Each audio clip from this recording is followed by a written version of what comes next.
Not the palace fire, not the ceremonial flame of a bonded Omega household. Her fire, built by her hands in the borderlands cold-fed. By wood she had split herself in the months since she arrived. Vekepi itehat, nothing but what she could carry, and the child growing steadily inside her. The settlement spread behind her in the firelight. Tents and rough-built shelters, the sounds of a community that had not existed 4 months ago and existed now because she had needed to build something. And building was what she did when everything else had been taken. She stood at the settlement's edge with both hands pressed to the curve of her abdomen and looked north toward the palace she had left in the dark of a December night and felt nothing like regret. The child moved. She felt it. A ripple, a settling, the specific warmth of the dual resonance she did not yet have a name for, but had been feeling since the 4th month, the sense that her child was doing something even before they were born. She did not kep yet what it was. She would. Which country are you listening from right now? Please drop it in the comments below. I would love to know how far this story reaches. The settlement had no name when she arrived.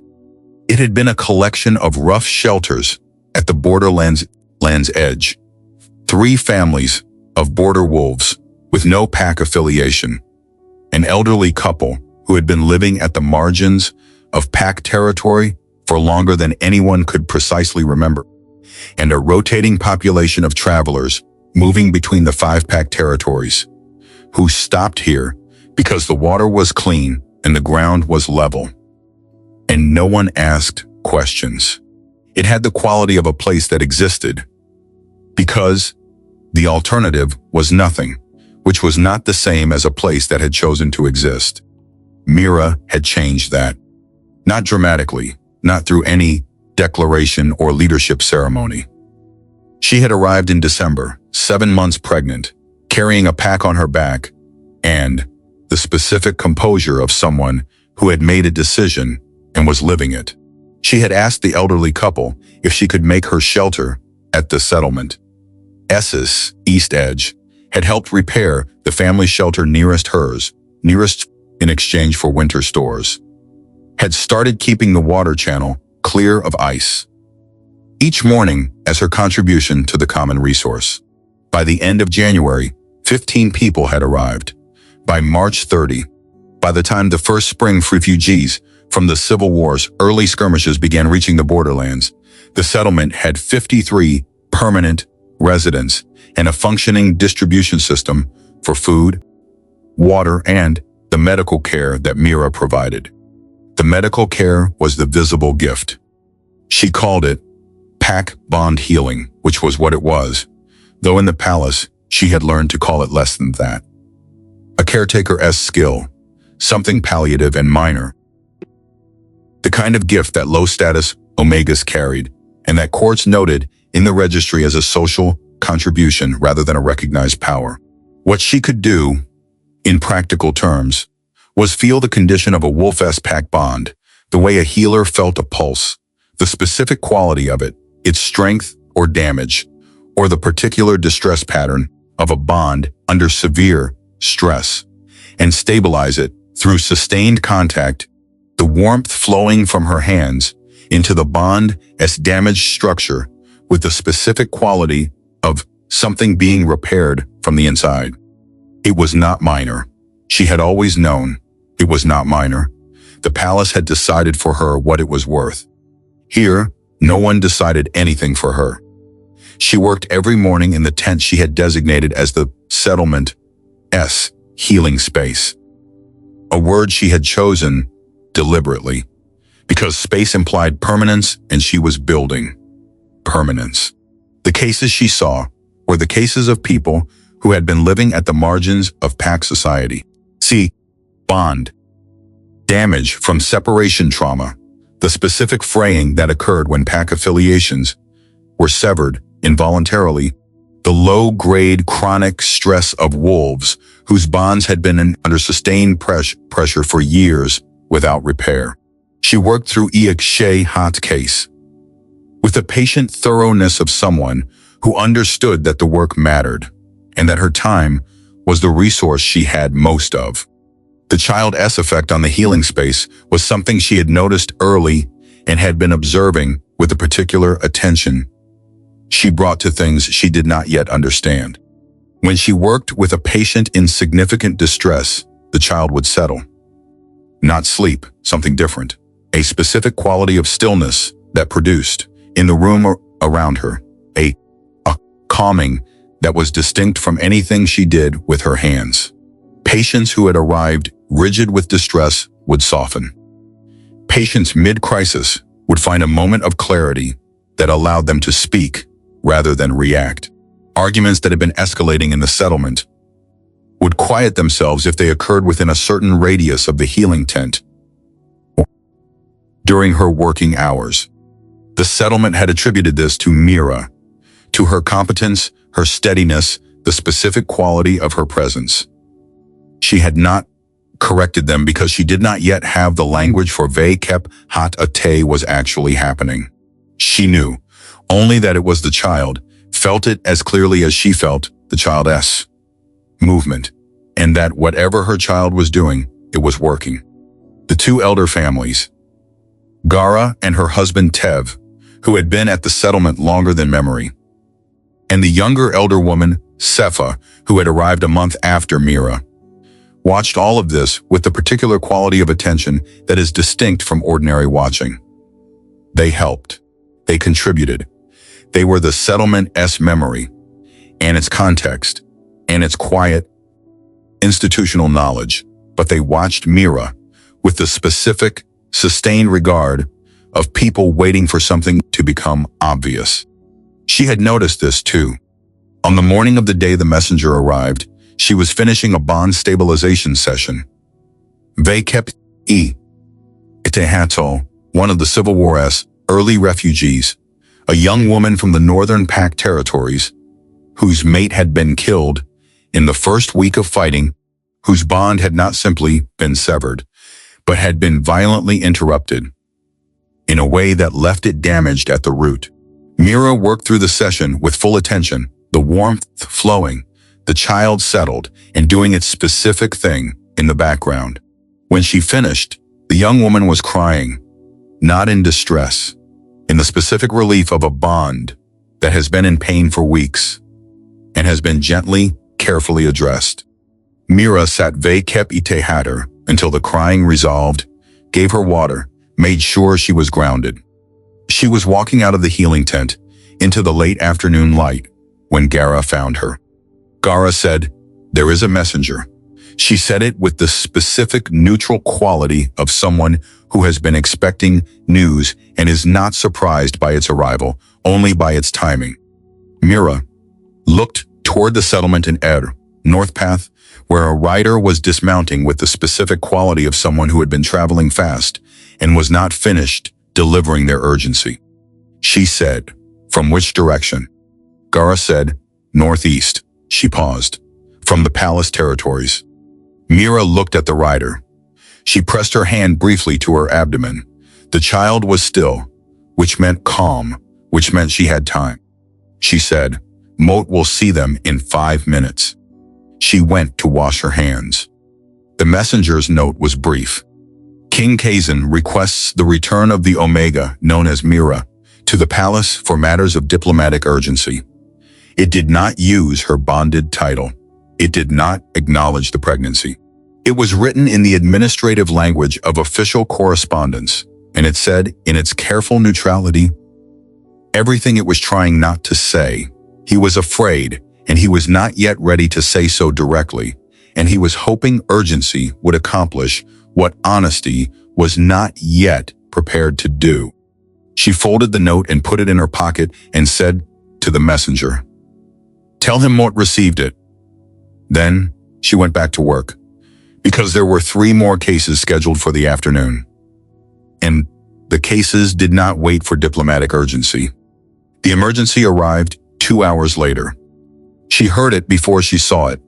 The specific quality of raised voices carrying the particular edge of dominance frequencies in conflict.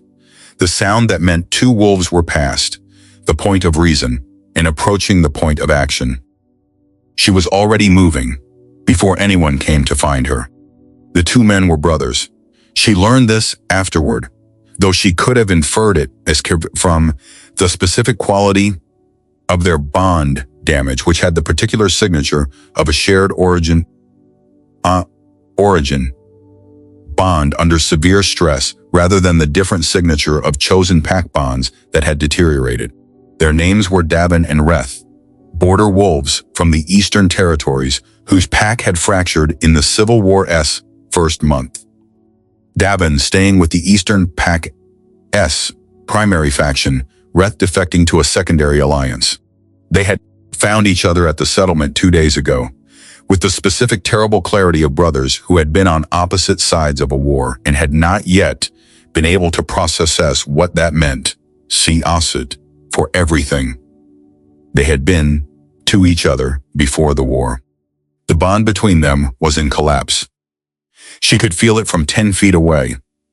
The specific distress signature of a shared bond tearing, the particular agony of a connection that was being stretched past its structural integrity by the combined pressure of their dominance, conflict, and their grief, and the pack frequencies of two factions that had been in active armed opposition. When a pack bond collapsed completely, the wolves involved experienced it as a specific kind of loss that had no equivalent in ordinary human experience. A severing that was simultaneously physical, emotional, and biological, that left permanent damage in the bond's structure, regardless of subsequent repair. She had seen collapsed bonds. The repair was possible, but it was never complete. She walked between them. Not around the conflict, between it, physically placing herself in the space where the dominance frequencies were highest, which was the position that required the most of her, and was the only position from which she could address what she needed to address. She put one hand on Davin's chest and one hand on Reth's, and she opened the gift fully. The warmth came in a wave.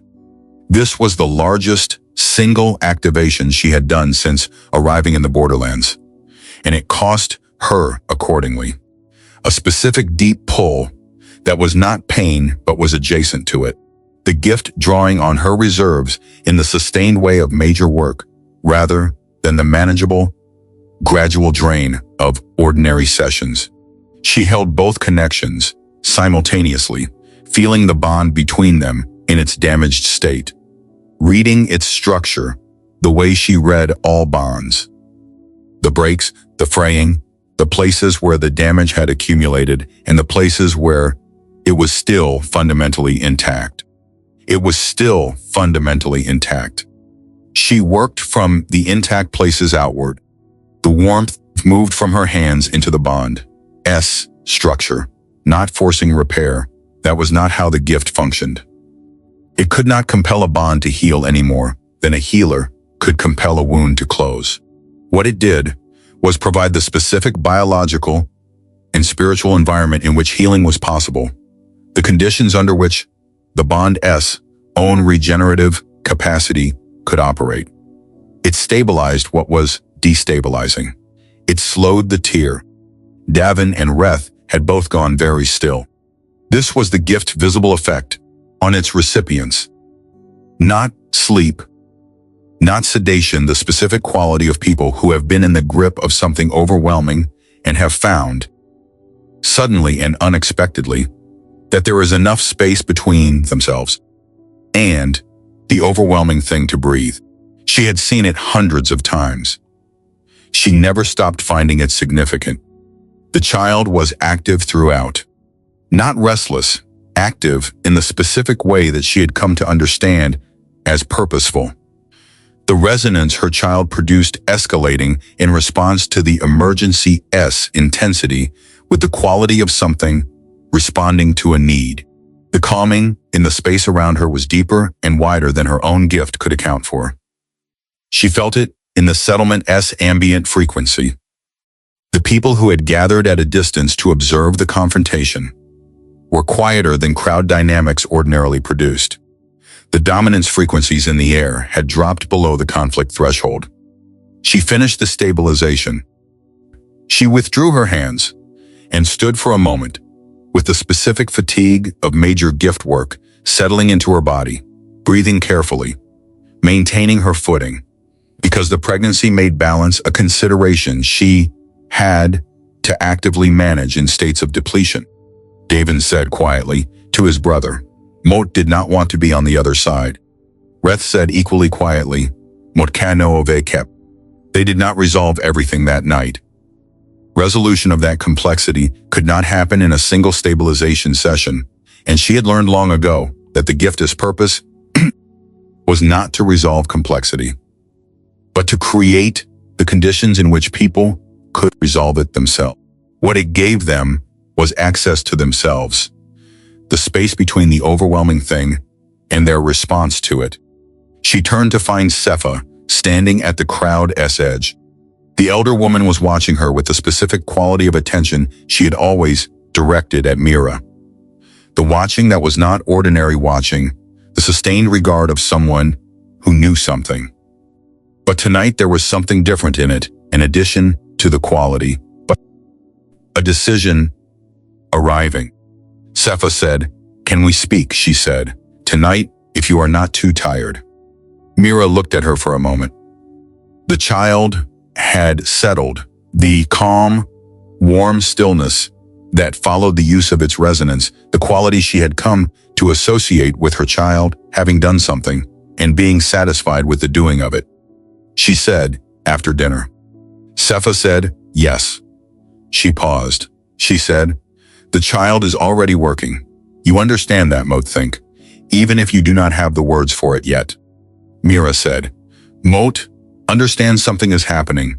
Mot do not know what to call it." Sepha said, "We will talk tonight." She turned and walked back toward the elder family's shelter. Mira stood in the clearing, with Davin and Reth sitting quietly behind her, and the settlement's community dispersing around her and both hands on her abdomen, feeling the child, settled, resonance, the specific warm hum of something that knew what it was, even before it was born. The conversation with Sepha did not happen that night. It was postponed by the messenger's return, a second rider, arriving before sunset with a follow-up note that used slightly less administrative language than the first and slightly more urgency. And by the settlement's evening council, which required her attention because the refugee situation was expanding and the distribution system needed restructuring. She dealt Vekep Tehat both and went to bed late and lay in her shelter with both hands on her abdomen and the child's warmth against her palms, and let herself in the specific privacy of a dark and quiet space think about the palace. She did not do this often. There was a distinction she had learned in the months of exile between processing something and living inside it. She processed the palace regularly and deliberately, took it out, examined it, returned it to its place. Living inside it was a different thing, and she did not permit it. But the messenger's note had opened a door that required at least one honest look before she could close it again. She had been at the palace for 2 years. She had arrived in the spring of Casen's third year. As king, a bonded Omega from the Eastern Territories, identified through the pack records as a potential court match by his bonding council, brought to the palace for the formal compatibility assessment that was part of the pack law's bonding process. The assessment had been brief. The bond had been immediate, not the gradual development of compatible frequencies, but the specific, undeniable quality of a fated bond, the kind that the ancient text described and that most wolves live their entire lives without experiencing. They had both felt it. There was no question of what it was. She had stayed. Not officially.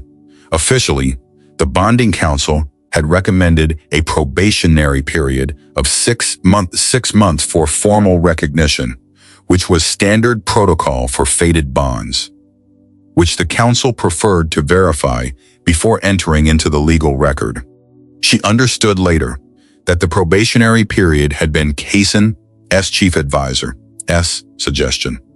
At the time, she understood only that she was at the palace and the bond was real, and the 6 months would pass and the bond was real, would be formally recognized, and everything would proceed correctly.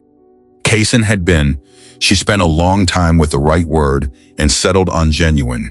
He had been genuine with her. Not always available, not always present. The demands of 5-pack governance were not abstract, but genuine in the specific way that mattered, which was that when he was with her, he was actually with her. He had listened. He had asked questions that required answers that she had not rehearsed. He had sat vacate her in the palace eastern courtyard in the evenings and been in those hours the person behind the king rather than the king himself. She had loved him. Past tense, present tense. She was still working out which. The love was real, and she was not going to claim otherwise for the convenience of simplicity. The pregnancy had become apparent in October. She had told him on a Tuesday evening in the eastern courtyard, with the autumn light going golden across the palace walls. She had said it simply because simplicity was the only register she knew for things that were important. Moat and pregnant. The child is yours. The bond made this. His face had done several things in succession. The first thing had been joy. Unperformed. Immediate. The specific quality of a feeling that arrived before thought could manage it. She had seen it. She had been watching him for 2 years, and she knew the difference between his performed responses and his real ones. And the joy had been real. The second thing was the calculation. She had seen that too, though she had not understood it fully at the time. She had attributed it to the practical considerations of succession protocol. There were procedures to follow, legal processes. The bonding council's formal recognition had to precede any pregnancy announcement. They were still technically in the probationary period. These were real considerations.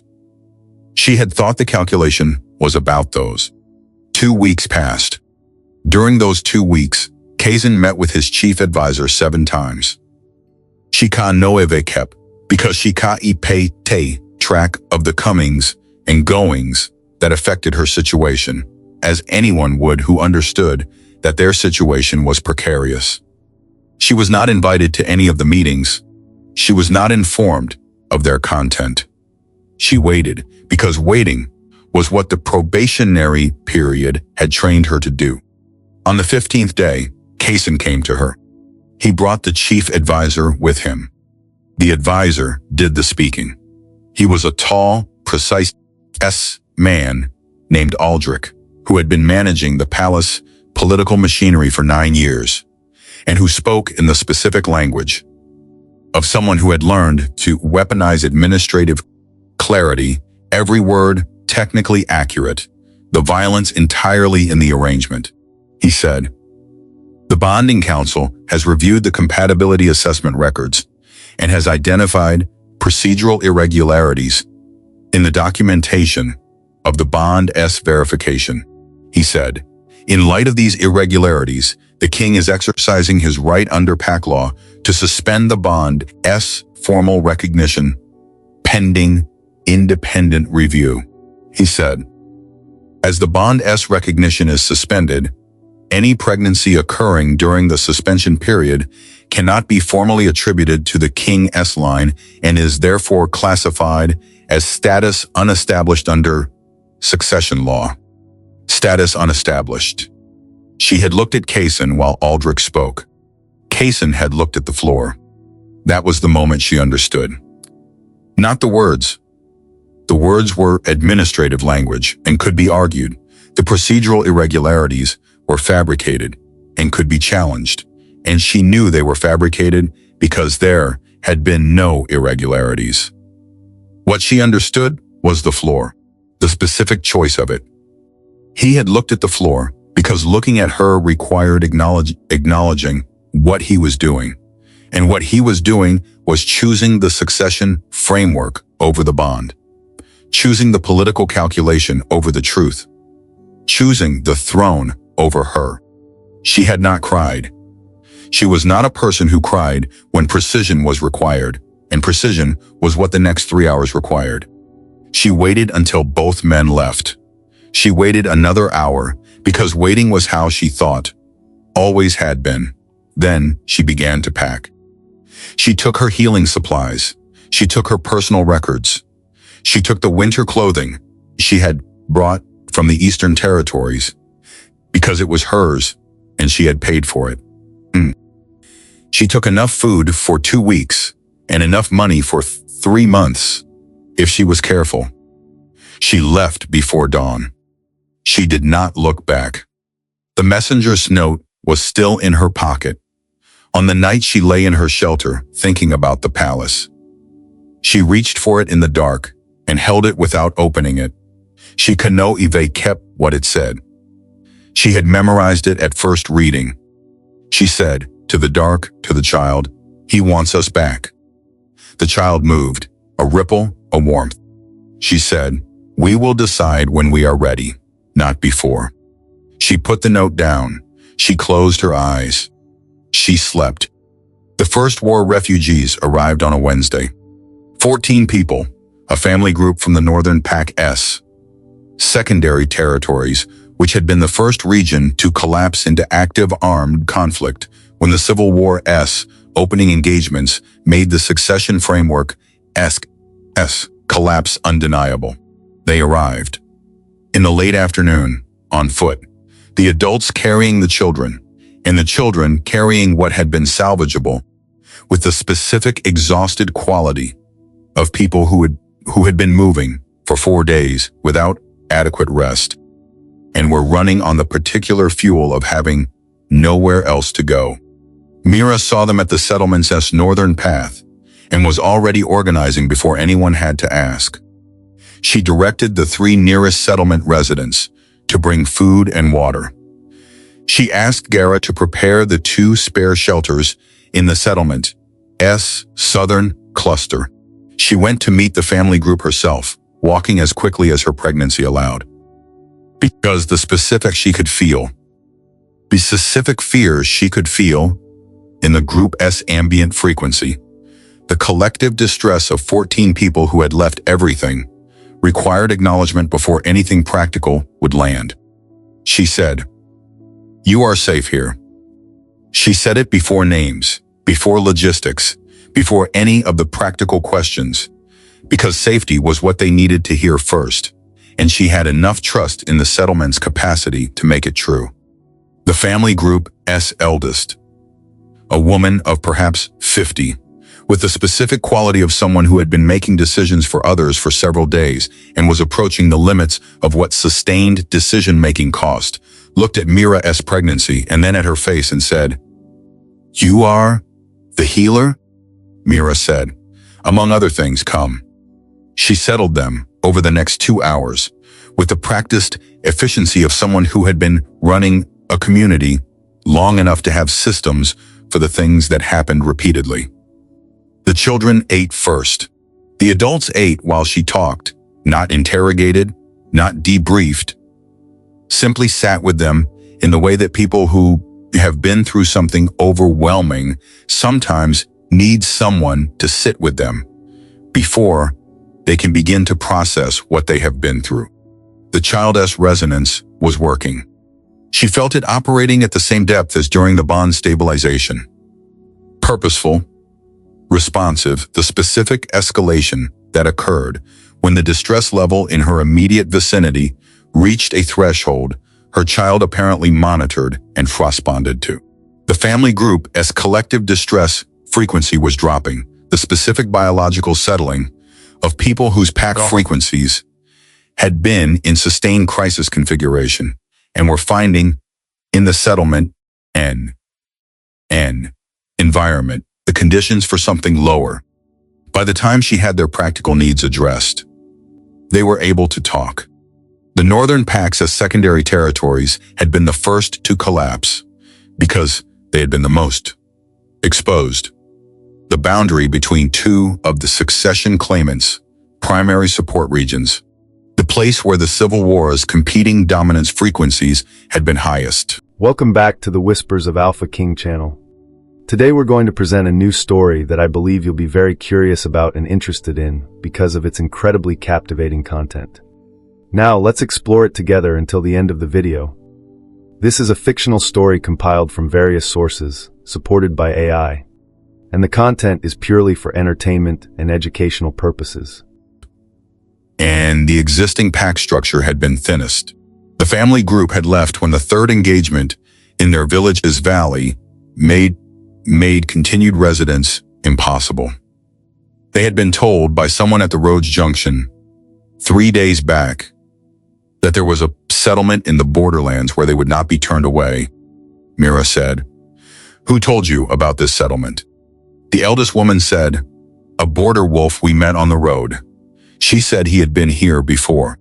Mira noted this.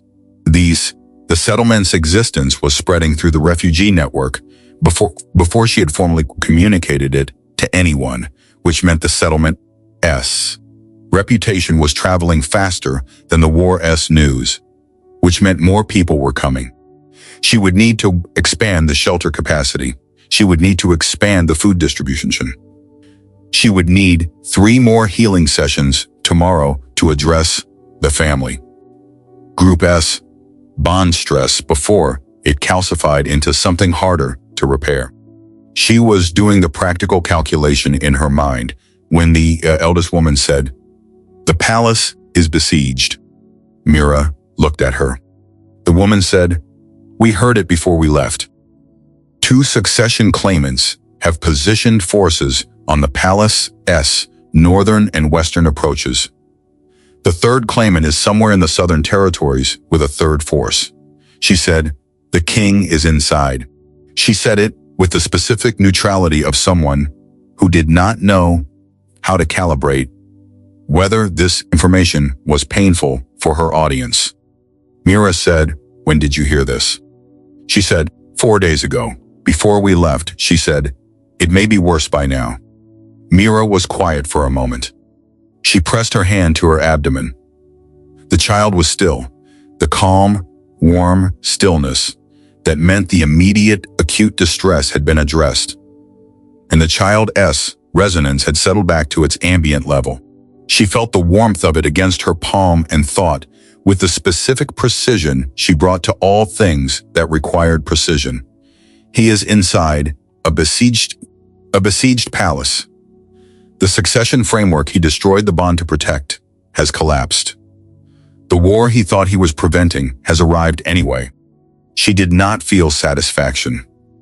She had examined herself for satisfaction a number of times in the months since leaving and had always found instead the specific exhausted recognition of someone watching an entirely predictable consequence unfold. She had not been able to prevent it. She had not had the standing, the information, or the access to prevent it. What she had been able to do was leave, and she had done that. That evening, over the settlement's communal meal, she heard more. 3 other travelers, not connected to the refugee family, passing through on the borderland trade route, had news from the eastern and southeastern territories. The 5-pack leaders had convened an emergency council 3 weeks ago that had failed to produce a ceasefire. The Elder Council had formally refused to mediate until what they called the foundational issue was addressed. And someone in the Eastern Territories had told someone in the trade route that the 5-pack elders had stopped traveling toward their home territories and had begun traveling west, toward the borderlands. She heard this and was quiet for a long time. She said to Gara, who was sitting beside her, "Sepha said she wanted to talk. She said tomorrow morning. Will you ask her?" Gara said, but already told her, she said. She said, tomorrow morning is correct. Mira looked at her. She said, you knew she was going to ask. Gara said, we have been waiting for the right time. She said it simply without apology. Mira said, how long have you been waiting? Gara said, since you arrived, she paused, since we felt what you were carrying. The war room had been Casen's primary residence for 6 weeks. Not his bedchamber, not his private study. The war room, with its maps and its runners and its constant low-level noise of people receiving and delivering information, had become the space he inhabited most continuously because it was the only space where he could do something productive with the specific quality of sustained dread that had replaced most other internal states since January. In the war room, he could act on information, he could make decisions, he could direct resources and personnel in ways that produced measurable effects on the situation's development. The war room gave him the illusion, which he was aware was largely an illusion, that the situation was responsive to his management. The siege had begun 6 days ago. 2 succession claimants had positioned forces on the palace's northern and western approaches with a coordinated timing of a plan that had been developed well in advance, which told him that the Civil War's primary architects had been planning this specific outcome for longer than the Civil War had been officially underway. He was not militarily vulnerable. The palace's defenses were substantial, and the siege's purpose was political pressure rather than armed assault. But the political pressure was real, and its effects on the 5 Pax population were real. And the specific experience of being besieged in his palace was real in a way that no amount of military analysis made more comfortable. The succession framework was in complete collapse. This was the fact he had been managing around for weeks, framing in reports as a developing situation requiring strategic patience, describing in councils as a temporary destabilization of an otherwise sound structural approach. He knew these descriptions were wrong. He had known they were wrong since the 3rd week of January, when the 3rd succession claimant had renounced their claim and joined the Civil War's opposing faction, which was the precise outcome the framework had been designed to prevent. All 3 Pac alliance candidates, whose loyalty to his succession structure had been purchased at the cost of Mira's recognition, had abandoned that structure the moment it became more advantageous to do so. He had paid the full price of the decision and received none of its benefits. He sat at the war room table and looked at the map, and permitted himself, briefly, the specific private honesty that the war room's constant activity usually made impossible. He had made a catastrophic mistake, not the kind of mistake that could be attributed to bad information or poor counsel. Well, poor counsel was involved, but he had not demanded better. He had accepted Aldrich's framework because it was convenient, because it offered him a solution to the political liability without requiring him to confront the full cost of the bonus recognition in the context of the succession negotiations. He had chosen the easier calculation. The easier calculation had produced this. He thought about Mira approximately 40 times a day. He had developed a specific discipline around it. He allowed himself to think about her for 60 seconds, and then he redirected the attention because the thoughts, if allowed to develop, produced a quality of paralysis that the war room could not accommodate. In 6, he could acknowledge the shape of what he had done, and register of what he had done, and return the specific weight of it, and return to the practical situation without the full immensity of the weight becoming a barrier to function. The 60 seconds were never sufficient. He was sitting with the map and the inadequate 60 seconds when his intelligence chief entered and placed a dispatch on the table, with the particular care of someone delivering. Something they know is significant. The dispatch was from the elder council. He read it standing, which was how he read things he did not want to be sitting down for. The elder council's dispatch contained 3 sentences. The first: the 5 Pax Council of Elders had identified, in the 3rd month of his bonded Omega-S pregnancy, a biological and spiritual condition in the unborn child designated dual resonance in the ancient texts. The simultaneous expression of alpha and omega biological frequencies, in stable, unified balance, last documented 6 generations ago. The second, this condition was communicated to his chief advisor Aldrich in the 4th month of the pregnancy, with a recommendation that the king be informed, immediately given its implications for pack law, succession, and the impending civil conflict. The third, the elder council had not subsequently verified that this information was transmitted to the king. He read the dispatch twice. He set it down. He stood in the war room with the map of a collapsing kingdom in front of him and the dispatch beside it, and understood, in the specific moment of comprehension that does not arrive gradually, but all at once, the full shape of what had happened.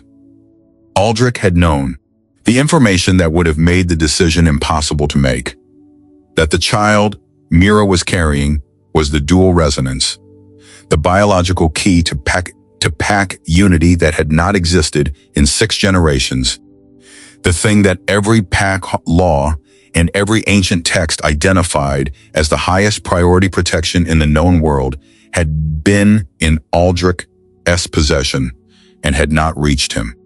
Not an accident. Aldrich had built the succession framework. The dual resonance child would supersede the succession framework in every legal and spiritual sense the pack world recognized.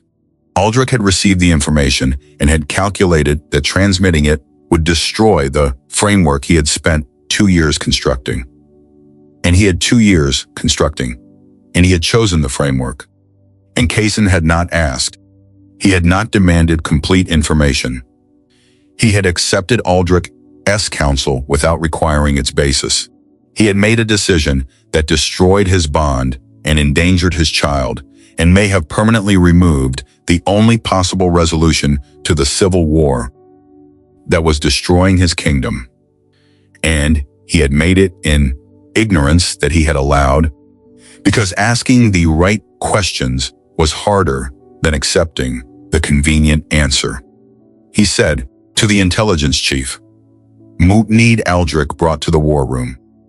The intelligence chief said, "Immediately?" He said, "Immediately." He looked at the map, the siege lines, the 3 succession claimants, the 5 packs in various stages of armed conflict, the elder council's dispatch on the table. He said to the empty space in the room, "Moat, have to go to the borderlands." He said it before he had fully decided it, which was how he knew it was the right decision. It arrived before the calculation could catch up to prevent it. The conversation with Cepha happened at dawn as promised.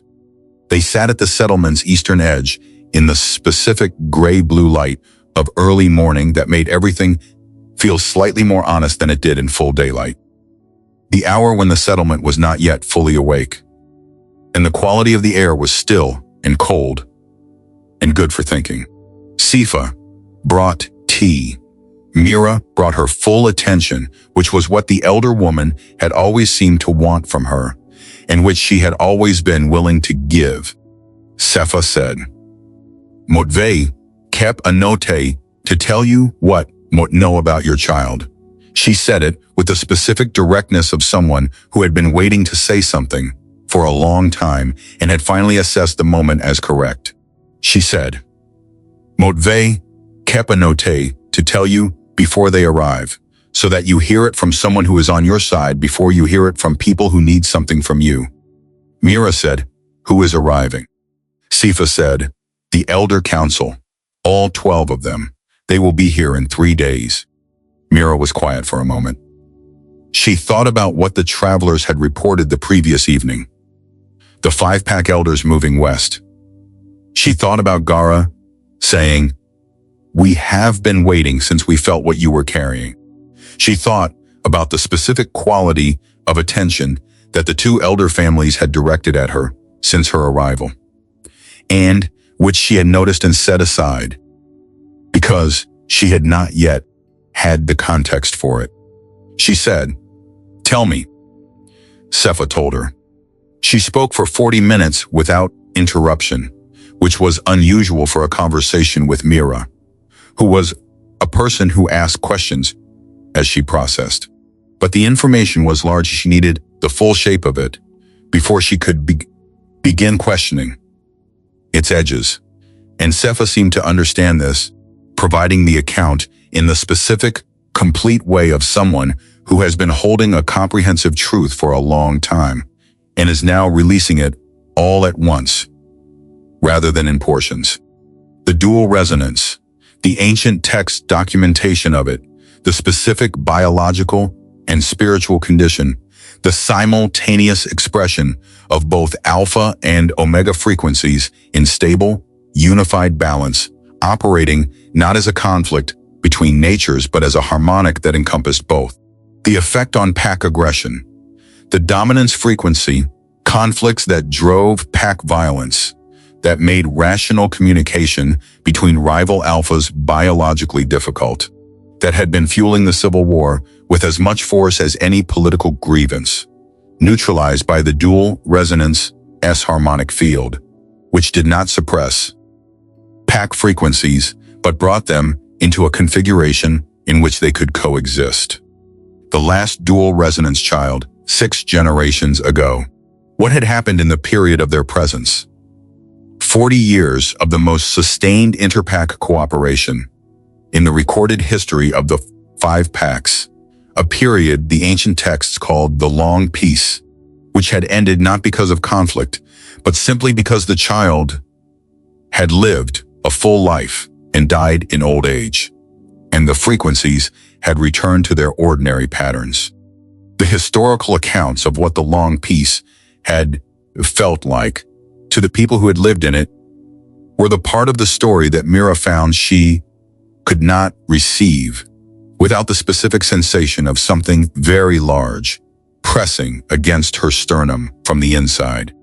She had been feeling the Long Peace in miniature, in the settlement, in the calming that happened when she worked, in the way arguments did not escalate, the way refugees arrived at the edge of panic and found something manageable, the way Davin and Reth had been able to hear each other. The child had been doing this since the 4th month. Sepha said, "We knew when you arrived. Gara and Tev and Moat, we felt the resonance pattern, and we recognized it from the texts." She said, "We have been watching." She said, "We kept our distance because we understood that you needed time to become who you were becoming here before you needed to know what you were carrying."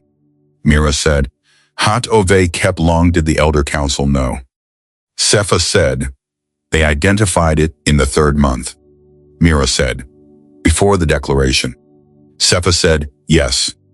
Mira said, with the specific precision of someone who needs accurate information before they can process accurately. "Did they communicate it to the palace?"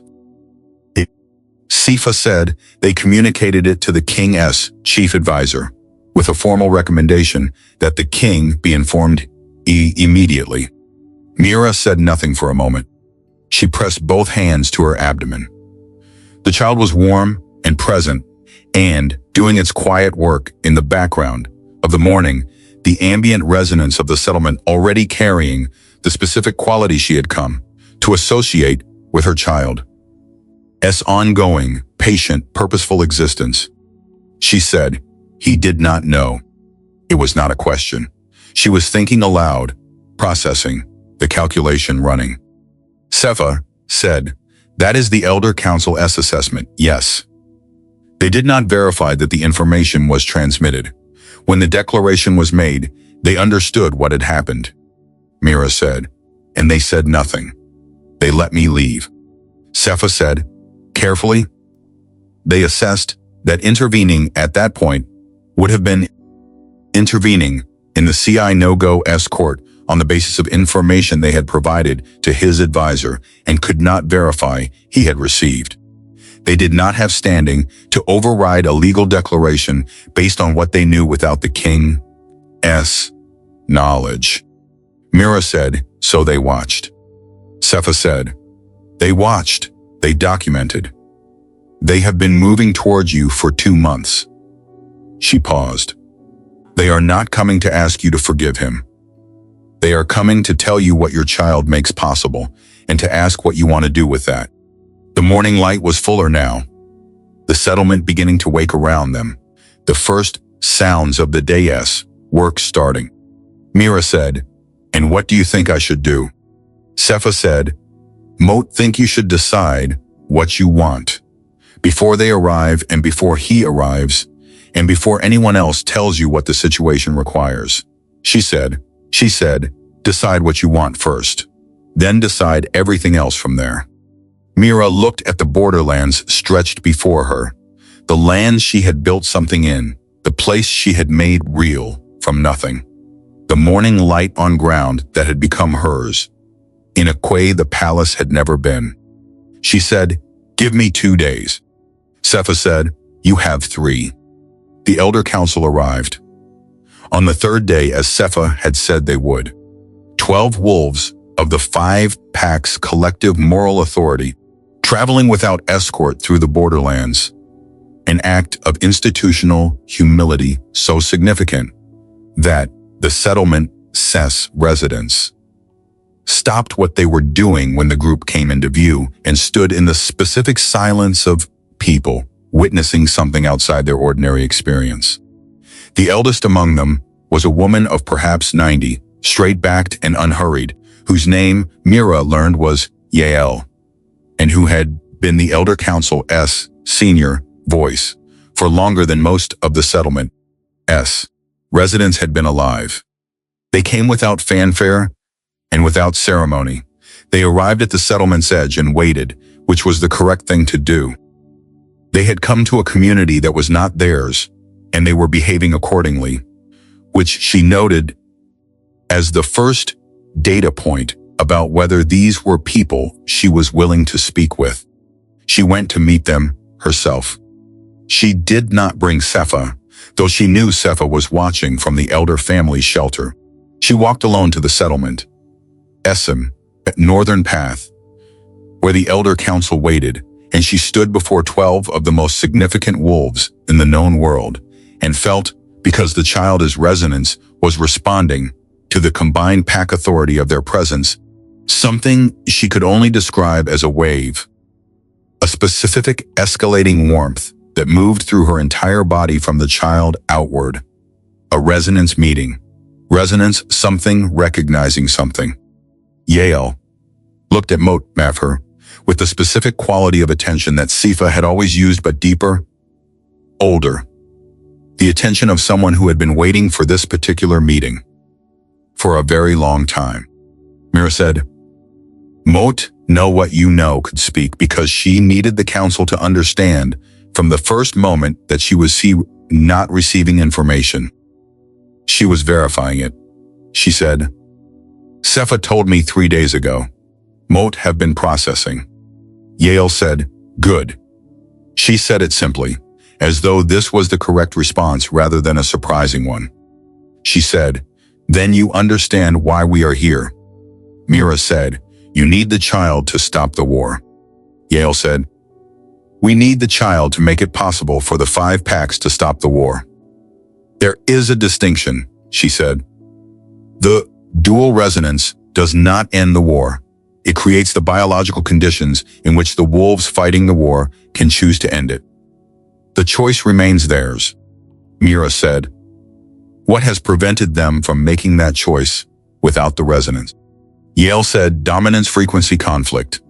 When rival alphas are in sustained opposition, their pack frequencies enter a configuration that makes rational communication biologically difficult. Not impossible, not inevitable, but significantly impaired. The dual resonance neutralizes the specific frequency pattern that produces this impairment. She said, 3 of the 5-pack leaders are currently in a dominance frequency configuration that makes genuine negotiation nearly impossible. The resonance your child produces changes that. Mira said, you knew this in the 3rd month. Yael said, yes.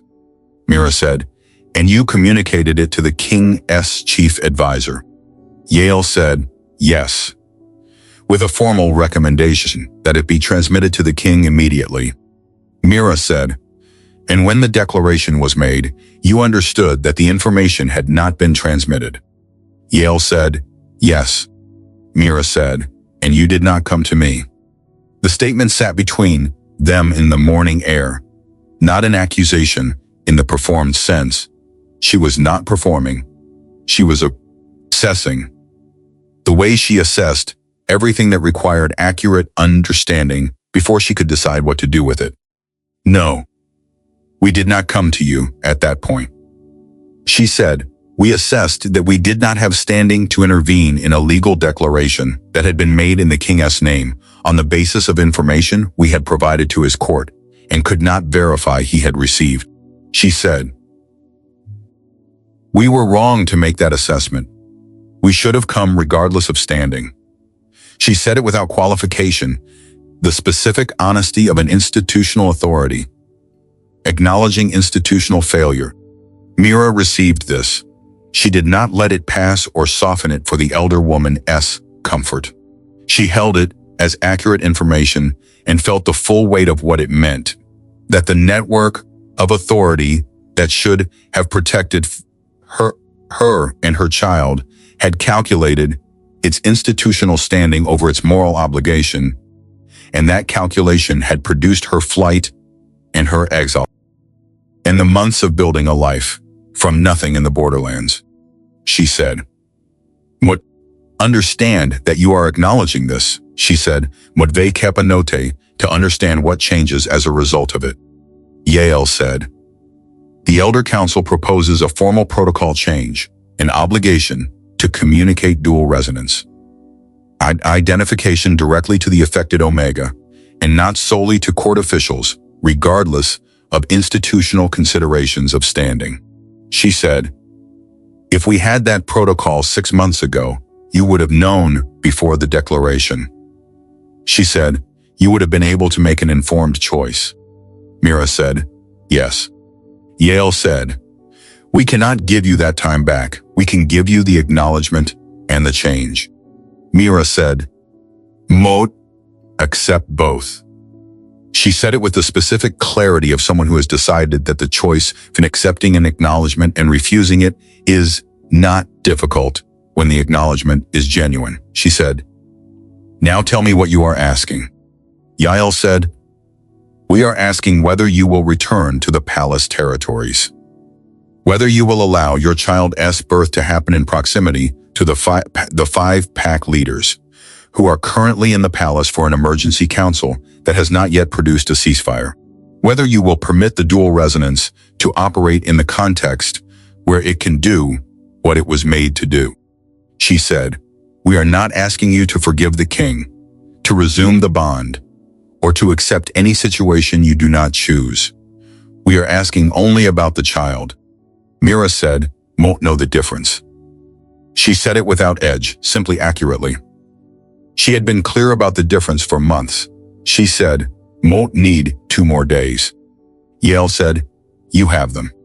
She turned and walked back toward the settlement, her hands on her abdomen, the child's resonance warm and steady against her palms. She heard Yael say, to the council behind her, quietly, "She is exactly what she needed to become." She did not respond to this, but she heard it, and she noted it, and she added it to the evidence base she had been building. Since the moment she arrived in the borderlands with nothing but herself and everything she needed. Casen rode for the borderlands on the 4th day, after receiving the Elder Council's dispatch. He rode without escort. This was not a decision made from strategic calculation. He had made several strategic calculations about whether to bring an escort and had discarded them all because each calculation produced a version of this journey that was something other than what it needed to be. A king arriving at the borderlands settlement with an escort was a king arriving to retrieve something. He was not going to retrieve anything. He was going to stand in front of a woman he had failed and say the true thing without the Pala Esso's architecture to hide behind.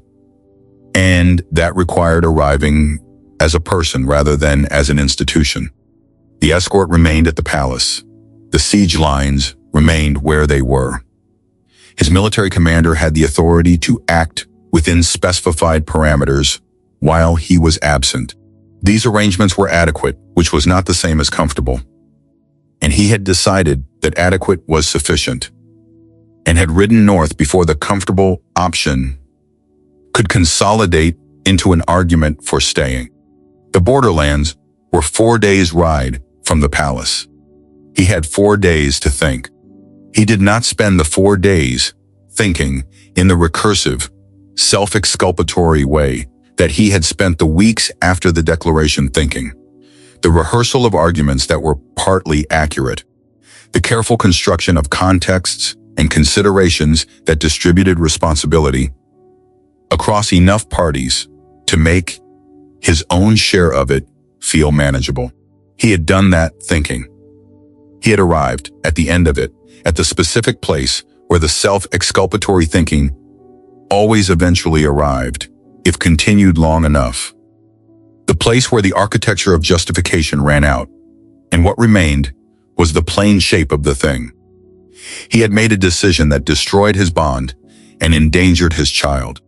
He had made it on the basis of false information provided by a man he had trusted, without requiring that trust to be earned through transparency.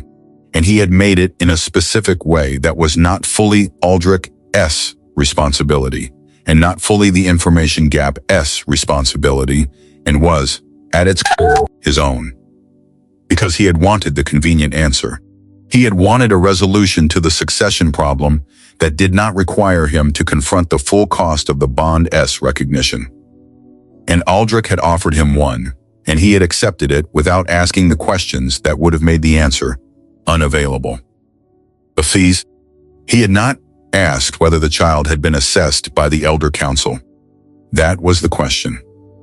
In the 4 days of riding through the cold borderlands spring, with the land opening flat and spare around him and the palace's complications receding behind him, he came repeatedly to that question. Pack law required Elder Council assessment of any pregnancy within a bonded pair's first year. He had known this. He had been in the council sessions where the requirement was discussed. He had reviewed the documentation of the requirement in the first year of his reign, when the bonding council had been restructured. He had not asked Aldrich whether the Elder Council had assessed the pregnancy.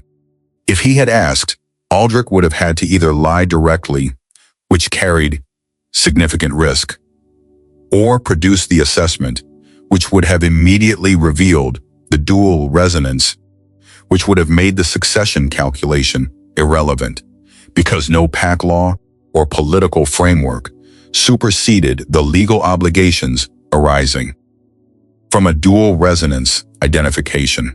The entire framework Aldrich had constructed depended on Casen not asking the one question that would have collapsed it. And Casen had not asked.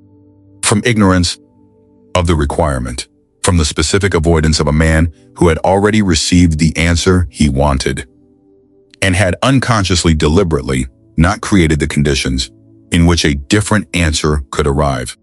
He rode into the borderlands on the 4th day, with this understanding settled inside him like a stone.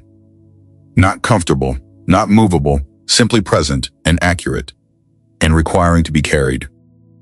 He saw the settlement before he reached it. The smoke first, multiple cooking fires, the specific quality of a community that had its fuel management organized, not the chaotic smoke of a temporary camp, but the regular, distributed smoke of a permanent settlement.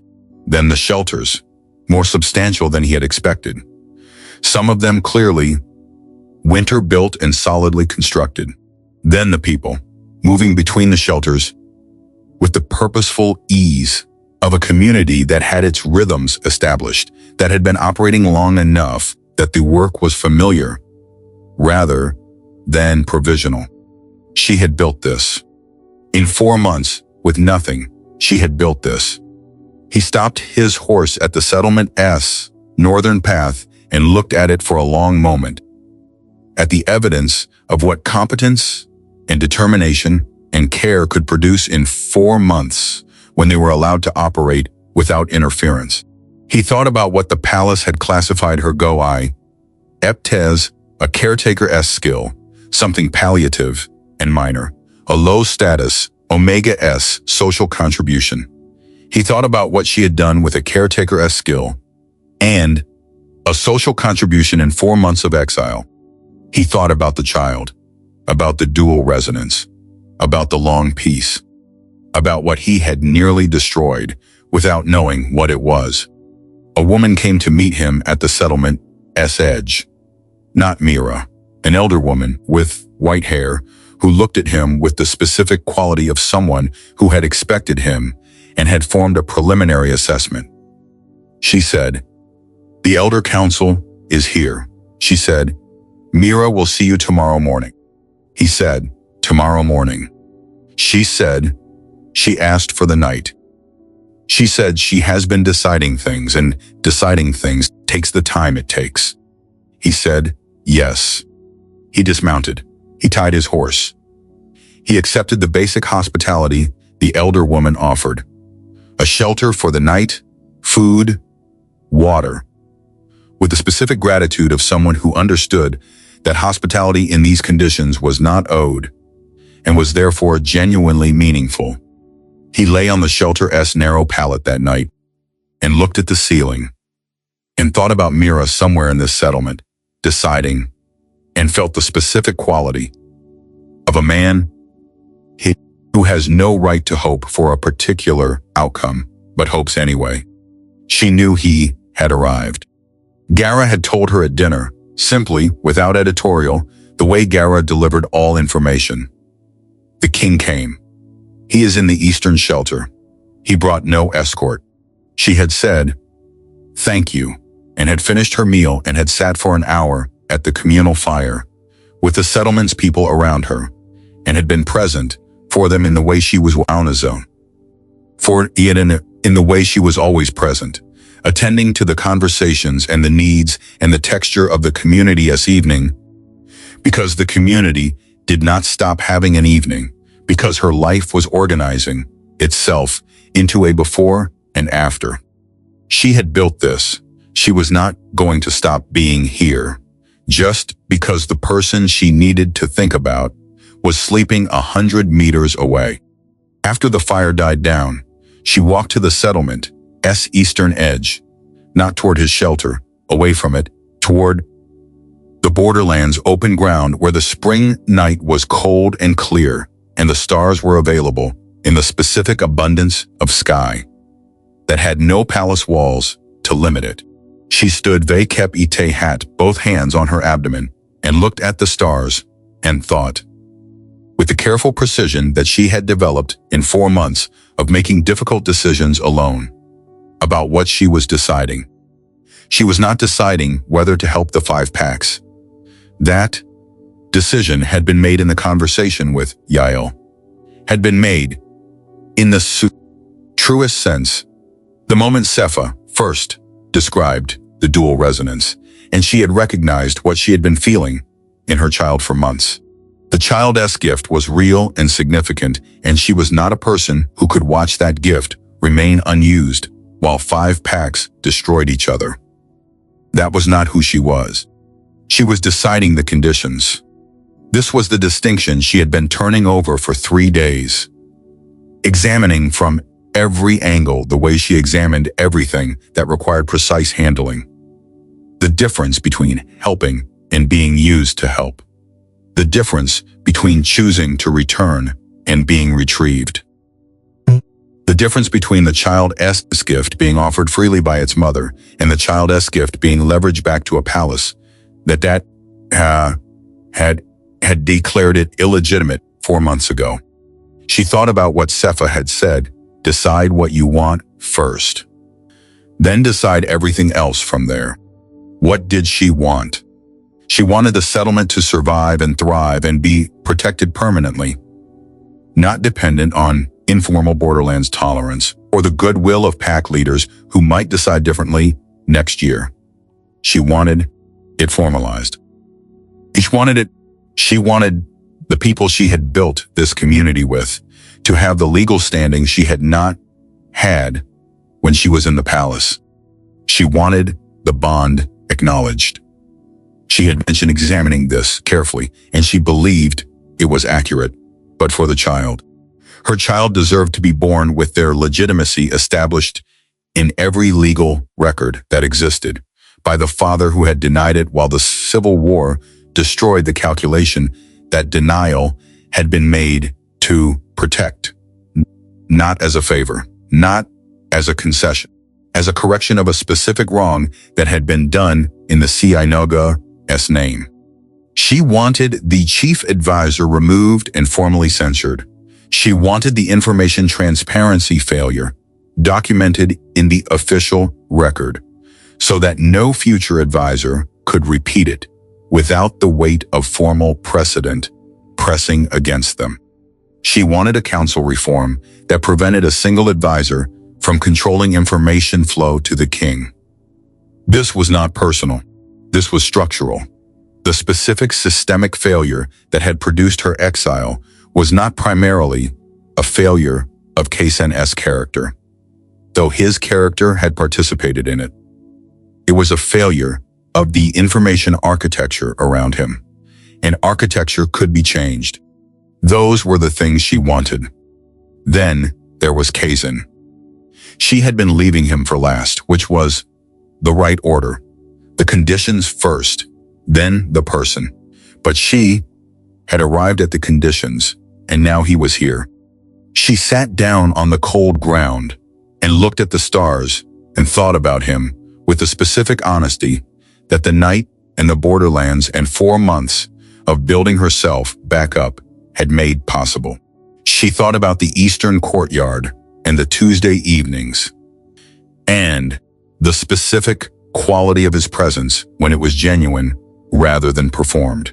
She thought about the joy on his face before the calculation, the joy that had been real, that she had seen and could not unsee because she was a person who saw things accurately, and what she had seen was real. She thought about the floor. She thought about the floor for a long time.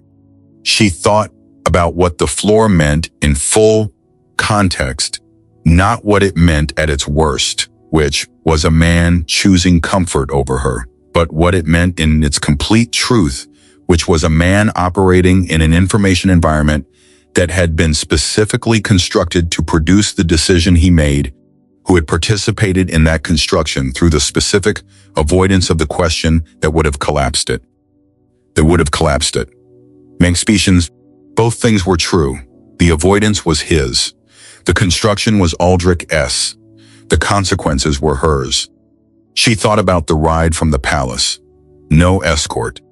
She thought about what no escort meant. She had thought about it when Gara reported it and had set it aside for the careful examination it deserved. He had ridden 4 days alone through the borderlands to a settlement he had never seen, to speak to a woman who had no obligation to see him, carrying nothing except himself, and whatever he had decided to say. No escort was not a performance. A performance required an audience. He had arrived in the borderlands in the dark and gone to sleep in an unfamiliar shelter, and was waiting for tomorrow morning, which was not the behavior of a man expecting to be received as a king. The child moved, a long, slow ripple, not the acute escalation of the gift responding to distress, but the warm, unhurried movement of a child who was well and present. She said to the stars, "Moat have conditions." The child was still.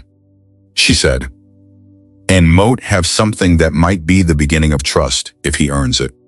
She stood. The cold had settled into her joints in the way that late pregnancy and cold ground combined to produce, and she moved carefully, taking her time.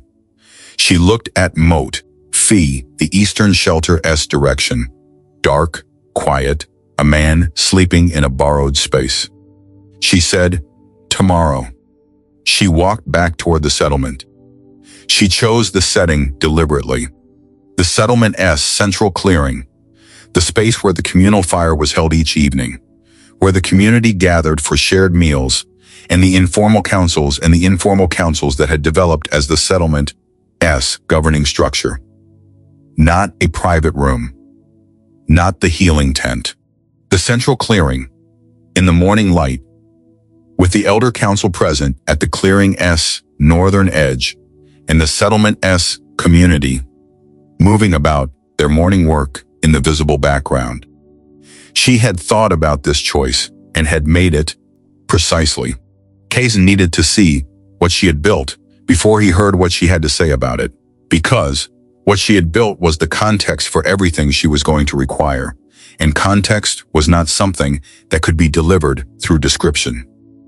He needed to be standing in the middle of it. She was at the central fire when he came out of the eastern shelter. He had slept. She could see this.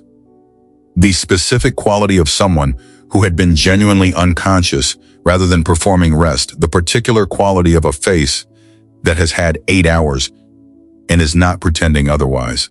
He was wearing plain traveling clothes, no court insignia, no markers of his position. She noted this.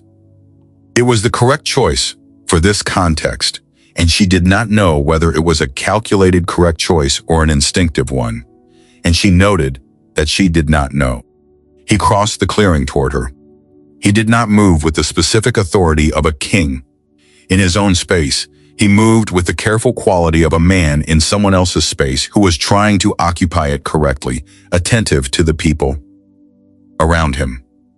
Not projecting, not drawing, the clearing's attention to himself. The settlement's residences who were nearby were watching without making their watching obvious, which was the borderlands community's specific way of observing things that were significant without intruding on them. He stopped at a distance that was respectful, not performing deference, simply not encroaching. He said, "Mira," not a title, not an apology. Her name in the specific register of someone who has been saying a name internally for months and is saying it aloud for the first time in that context. She said, "Before you say what you came to say, Moat have a question." He said, "Ask." She said, "Do you know what Aldrich did? Not what the elder council told you he did. Do you know the full shape of it? Not just that he withheld the information, what that information was, and what its legal obligations were, and what he calculated when he decided not to transmit it." He said, "Yes." He said it with the specific quality of someone who has been sitting with accurate, painful knowledge for 4 days and is not softening it for the ease of saying it. He said, he received the dual resonance identification in the 4th month. He understood its legal implications, that Pack law recognizes the dual resonance as superseding succession frameworks. That any king, informed of its presence, is legally obligated to formalize the bond and the child's recognition immediately, regardless of political context. He said he calculated that transmitting the information would destroy the succession framework he had built. He chose the framework. She said, "And you." He said, Moat did not ask whether the elder council had assessed the pregnancy. The assessment is required by Pack law in the 1st year of a bond. Moat knew this. I did not ask.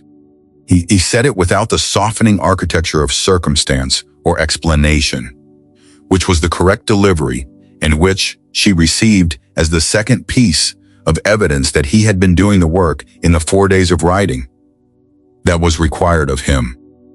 She said, "Mort, see the settlement." He looked at her, not certain what she meant.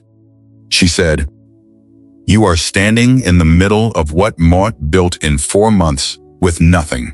She said it without aggression, simply wanting him to understand the reference point. She said, 53 permanent residents, a functioning distribution system, a healing practice, a governing council, winter infrastructure that survived the coldest months. She said, "This is what Mott did when everything was taken from me." He looked around the clearing with the specific quality of a man who had seen the settlement S size from the path and is now inside it and understanding it differently. He looked at the shelters, the people, the evidence of sustained, organized care. He said, "Motkad no ove kep." She said, "You cannot give me back the 4 months. You cannot give me back the declaration or the night. Mot packed my things in 3 hours or the specific quality of what it felt like to leave." She said, "Those things happened and they are in the permanent record of what occurred." She said, "What Mot am interested in is Vekep Hatate comes after that." He said, "Tell me what comes after that." She said, 4 conditions. She said them clearly and in order, the way she said everything that required precision. The Bond S. Formal acknowledgement in the official record, retroactive to the Bond S actual establishment. The Child S. Legitimacy established by law before the birth. Aldrich's removal and formal censure documented in the official record, with the specific account of what he withheld and why. And a council reform, a formal information transparency requirement for all senior advisors, with a specific obligation to communicate elder council findings directly to the king, rather than filtering through advisory discretion. She said, "These are not negotiations, they are conditions." He said, "Yes" to all 4. He said it without the pause of a man calculating whether yes was advisable. He said, "Moot came here to agree to whatever you require. Moot did not come here to negotiate." She looked at him. She said, "The elder council will witness the agreement." He said, "Yes." She said, "And Moat will return with you to the palace." She said it with the specific clarity of someone who has made a decision and is delivering it as information. She said, "Not to resume what was destroyed. To give the child the context where the gift can do what it was made to do, on the terms we are establishing here, under witness." He said, "Moat understand the terms." She said, "You understand them now." Understanding them in the palace, in the middle of a besieged kingdom, under political pressure from 5-pack leaders and a succession crisis, that is when understanding them will be tested. He said, "Makana ove kep." She said, "Then we will find out." She was about to call Yael to the clearing, when a runner arrived at the settlement, S northern path, breathing hard from the run. The runner said, "The largest single engagement of the Civil War began at dawn this morning. 3 packs, the Southern Valley." The numbers, she stopped, looked at Mira, looked at the elder council at the clearing S edge, looked at Casen. She said the numbers. The clearing was very quiet. Yael said, "We need to move tomorrow. Not next week, tomorrow." The agreement was witnessed that afternoon. Yael conducted the witnessing with the specific formal gravity of the elder council. S oldest protocols. The ones that predated the 5-pack's current political structures that had been in use since the founding period, when pack law was written by people who understood that the most important agreements were the ones that could not subsequently be argued out of existence. The Betibus were Susan's. 12 elders, the full council, arranged in the traditional witnessing arc. Casen on one side, Mira on the other. The settlement S, community gathered at the clearing S perimeter, in the respectful quiet of people who understood that what was happening in front of them was significant. Mira had spent the hour before the witnessing doing something practical. She had reviewed the wording of each condition with Sefa, who had a legal background that she had never found occasion to deploy in the borderlands, but which existed and which was the most useful resource available for ensuring that what was agreed was actually that what was agreed, rather than a version of it that would subsequently require interpretation. Because Sefa had suggested 3 wording refinements that made the conditions more precise without changing their substance. Mira had incorporated all 3. She was not going into this agreement with imprecise language. Yael read each condition in aloud before Casen formally acknowledged it, which was the traditional protocol. The Elder Council's witnessing was not a passive observation, but an active participation. Each condition entering the record, not when the parties agreed, but when the eldest elder read it into the Elder Council's formal acknowledgement. The first condition, the Bond's formal acknowledgement in the official record, retroactive to its original establishment. Casen said, "Moat acknowledge this bond. Moat acknowledge its establishment and its reality, and the full weight of its legal standing." Yael said, "Witnessed." The acknowledgement entered the record. The second condition, the child's legitimacy established by law before the birth. Casen said, "Moat acknowledge this child as my bonded child, born of a recognized bond, carrying the full legal standing of a King's heir under pack law." Yael said, "Witnessed."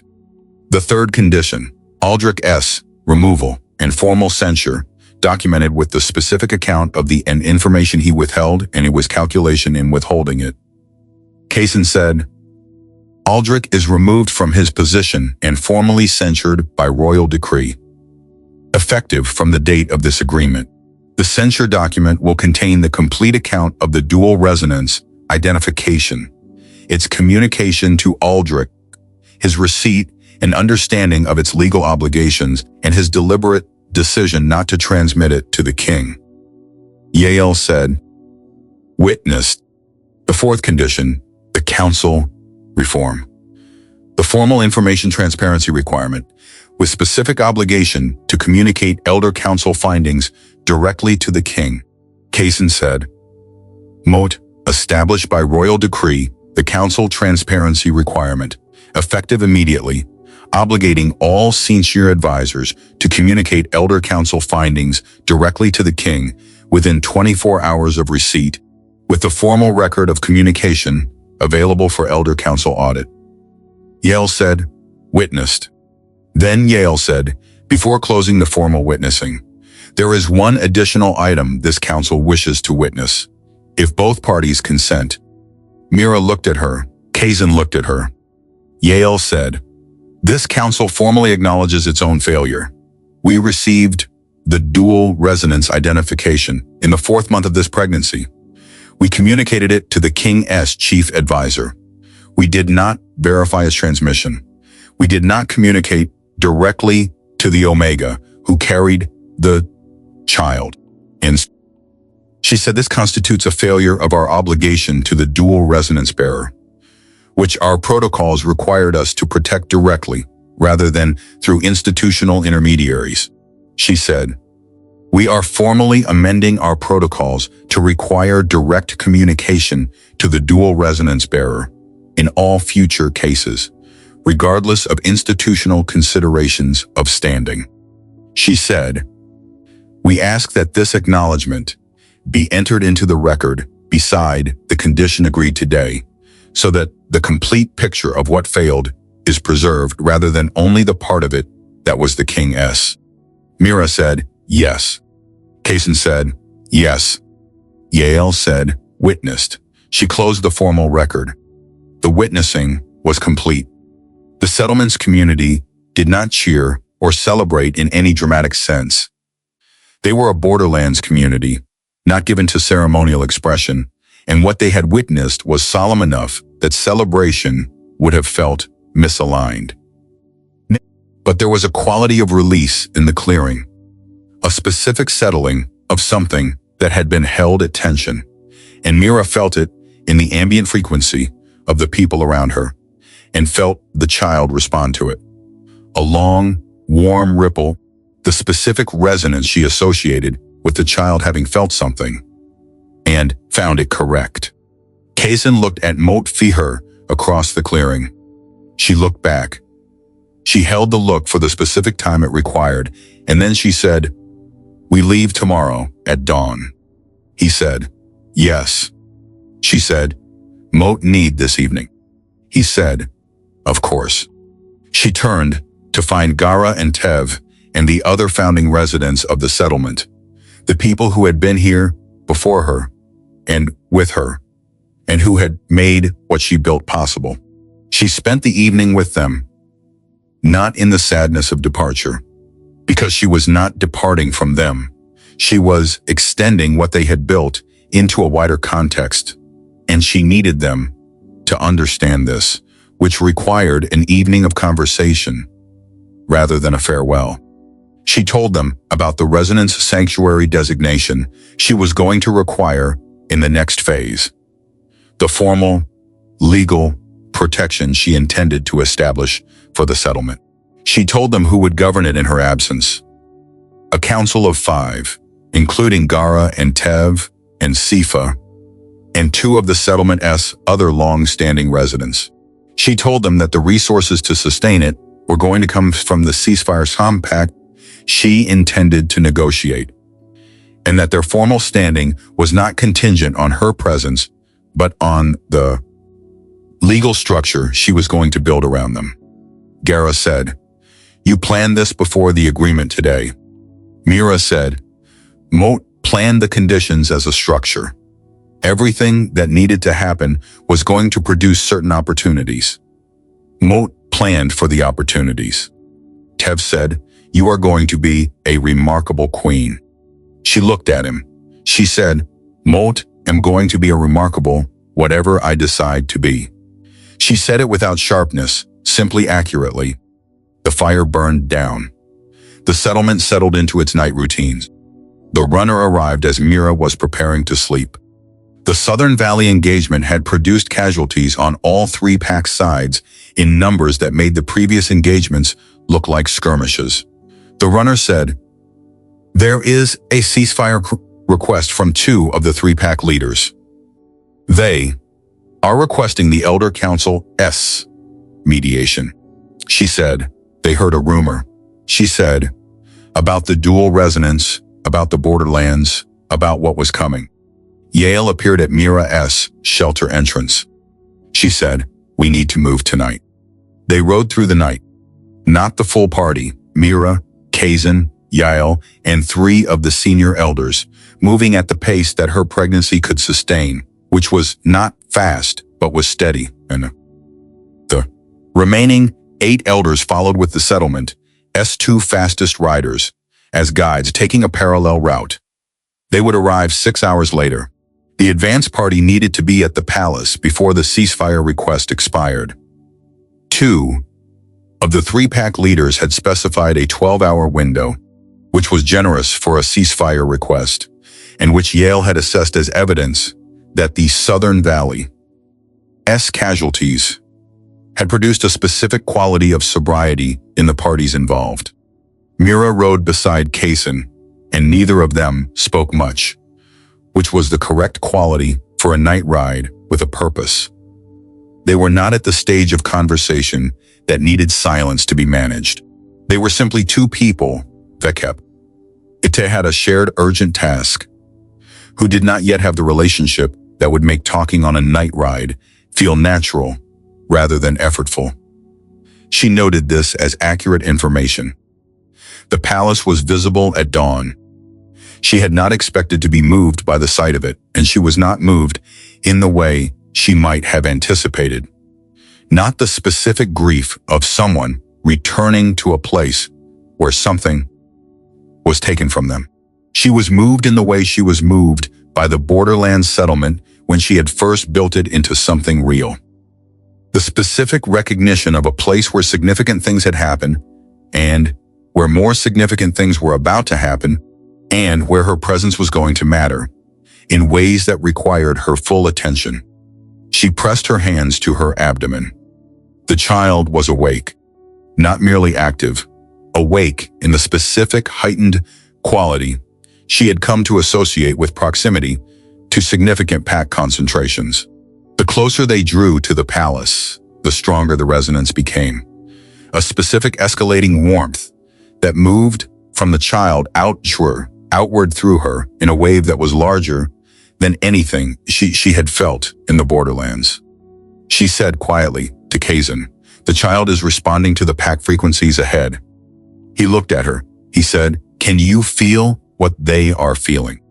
She said, "Mote feel the child feeling it." The frequencies in the palace are, she searched for language. She said, "They are in the configuration of wolves who have been in sustained conflict and are exhausted by it, but are not yet capable of choosing differently. The dominance patterns are still active. The aggression is still present." She said, "The child is preparing." He said, "Preparing how?" She said, "Mott do not have a precise word for it." She said, "It is the same king quality as when the two brothers were at the edge of violence and the child settled in what Mott can describe as the space between the overwhelming thing and the response to it expanded." She said, "It is that, but larger." They entered the palace's outer gates at the hour when the morning was fully arrived. But the day's activity had not yet reached its peak. The specific window of slightly suspended time that large institutions had in the first hour of the day, when the previous day's urgency had not yet been resumed, and the current day's had not yet been generated. The palace guards at the gates recognized Casen and opened without ceremony. Several of them saw Mira, and their expression did the specific thing that expressions did when they encountered something that had been the subject of internal discussion for months and was now physically present. She looked at none of them with apology. The palace's main hall was crowded. This was not what she had expected. Or rather, she had expected crowded and had not fully anticipated what crowded, with 5 packs worth of delegations and advisors and runners and military personnel, actually looked and sounded and felt like. The hall was a sustained low roar of competing conversations, competing frequencies, the ambient tension of a space in which too many wolves. They kept itehat, incompatible dominance configurations, had been existing in forced proximity for too long. She walked into the hall. The child resonance activated fully. It did not happen as a single moment. It was not a flash or an event with a clear start point. It was more like a tide arriving, the specific quality of something moving from her body outward into the space in a wave that expanded at a rate she could feel rather than see. The child's warmth was extraordinary, larger than anything she had experienced, larger than the full sessions with the brothers, larger than the refugees, larger than anything the borderlands had produced. The hall's noise changed. Not immediately, not simultaneously, but over the span of perhaps 2 minutes, the specific quality of the ambient noise shifted from the roar of competing conversations to something lower and less urgent. Conversations continuing, but with the edge of them different, the frequency configuration that had been sustaining the aggression beginning to change. She could feel it happen. She could feel the pack frequencies in the room moving from their conflict configuration towards something that was not peace. She would not claim that, but was the specific biological precondition for peace. The space in which choice was possible. 3 pack leaders were in the hall. She saw them at the same moment they saw her. Their delegations she could not immediately distinguish, but the 3 primary dominance frequencies in the room were identifiable to her perception. Large, distinct, the specific quality of alpha frequencies that had been in sustained opposition. She felt them register the resonance.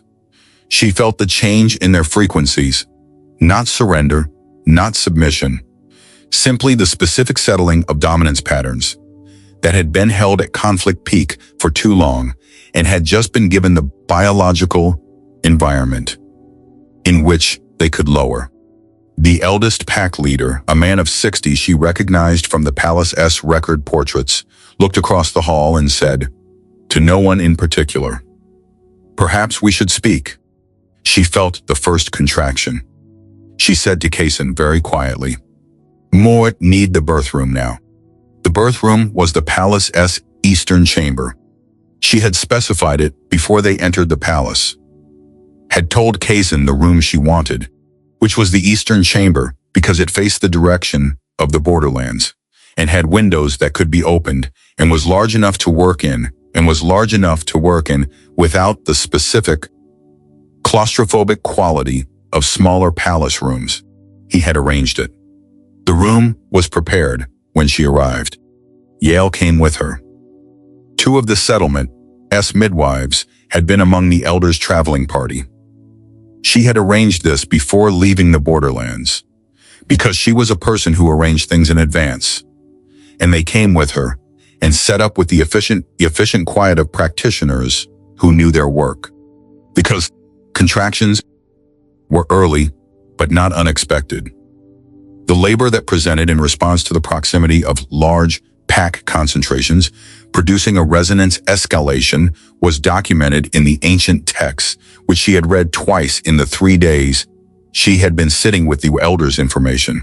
The dual resonance birth was described as occurring when the harmonic, its activation context, the specific combination of need and proximity that the childish nature was responsive to. She had been in proximity to 5 pack leaders and 12 elders, and the largest concentration of competing pack frequencies in the kingdom for approximately 40 minutes. The child had decided. She accepted this with the same quality of attention she brought to everything the child communicated. Not passive, not performing calm, simply the specific functional focus of a person who has a significant task in front of them and is choosing to be entirely present for it. The labor lasted 4 hours. She had been told by the midwives that dual resonance births were typically shorter than ordinary labors, which the ancient texts attributed to the child's own harmonic contribution to the process. The resonance operating internally as well as outward, creating the biological conditions in which the process moved efficiently.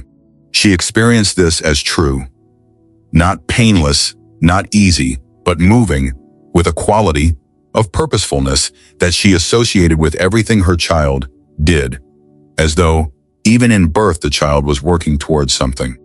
The resonance escalated throughout. She could feel it moving outward from the birth room, through the palace walls, through its floors, through the structural connections that buildings had with the ground beneath them. It was not a contained event. The child's harmonic was operating at a scale she had not yet experienced.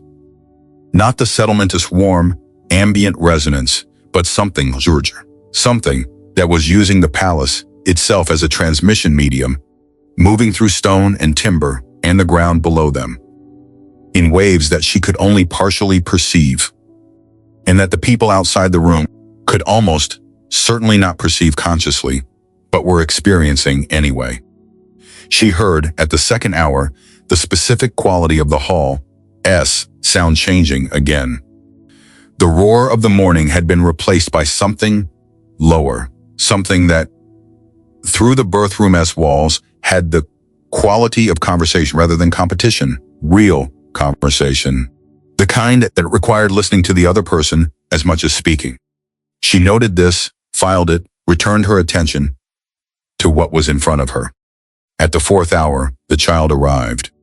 She heard her before she saw her. A single, clear sound, the specific quality of a newborn, establishing their presence in the world. which was not a cry exactly, but was a voice, which was different. Then, the midwife placed her in Mira's arms. She was small and warm and present, and the resonance that had been building for 4 hours released. It was not gradual. The full activation was a pulse, a single wave of the dual resonance at its complete depth, moving outward from the birth room in all directions simultaneously, carrying the harmonic that the child she nature had been building toward since the labor began. The pulse moved through the palace's eastern wing, through its main hall, through the stone of its outer walls, through the grounds around it.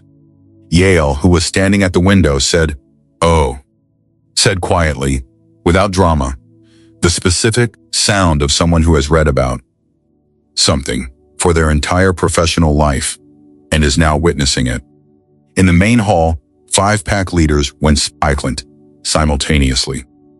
She learned this later from 3 separate accounts, the specific simultaneous silence in the middle of what had been a productive but tense conversation that occurred at the exact moment of the child's arrival.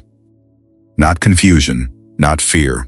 The specific silence of people whose biological conflict configuration had been completely resolved, who were experiencing, for the first time in months, the specific quality of perceiving each other without the dominance frequency distortion that had been making rational engagement difficult.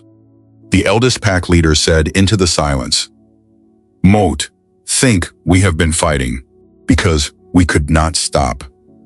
He said it in the tone of a man making an accurate observation rather than a rhetorical point. Another said, "Mott have not been able to hear you clearly for 6 months." He said, "Mott can hear you now."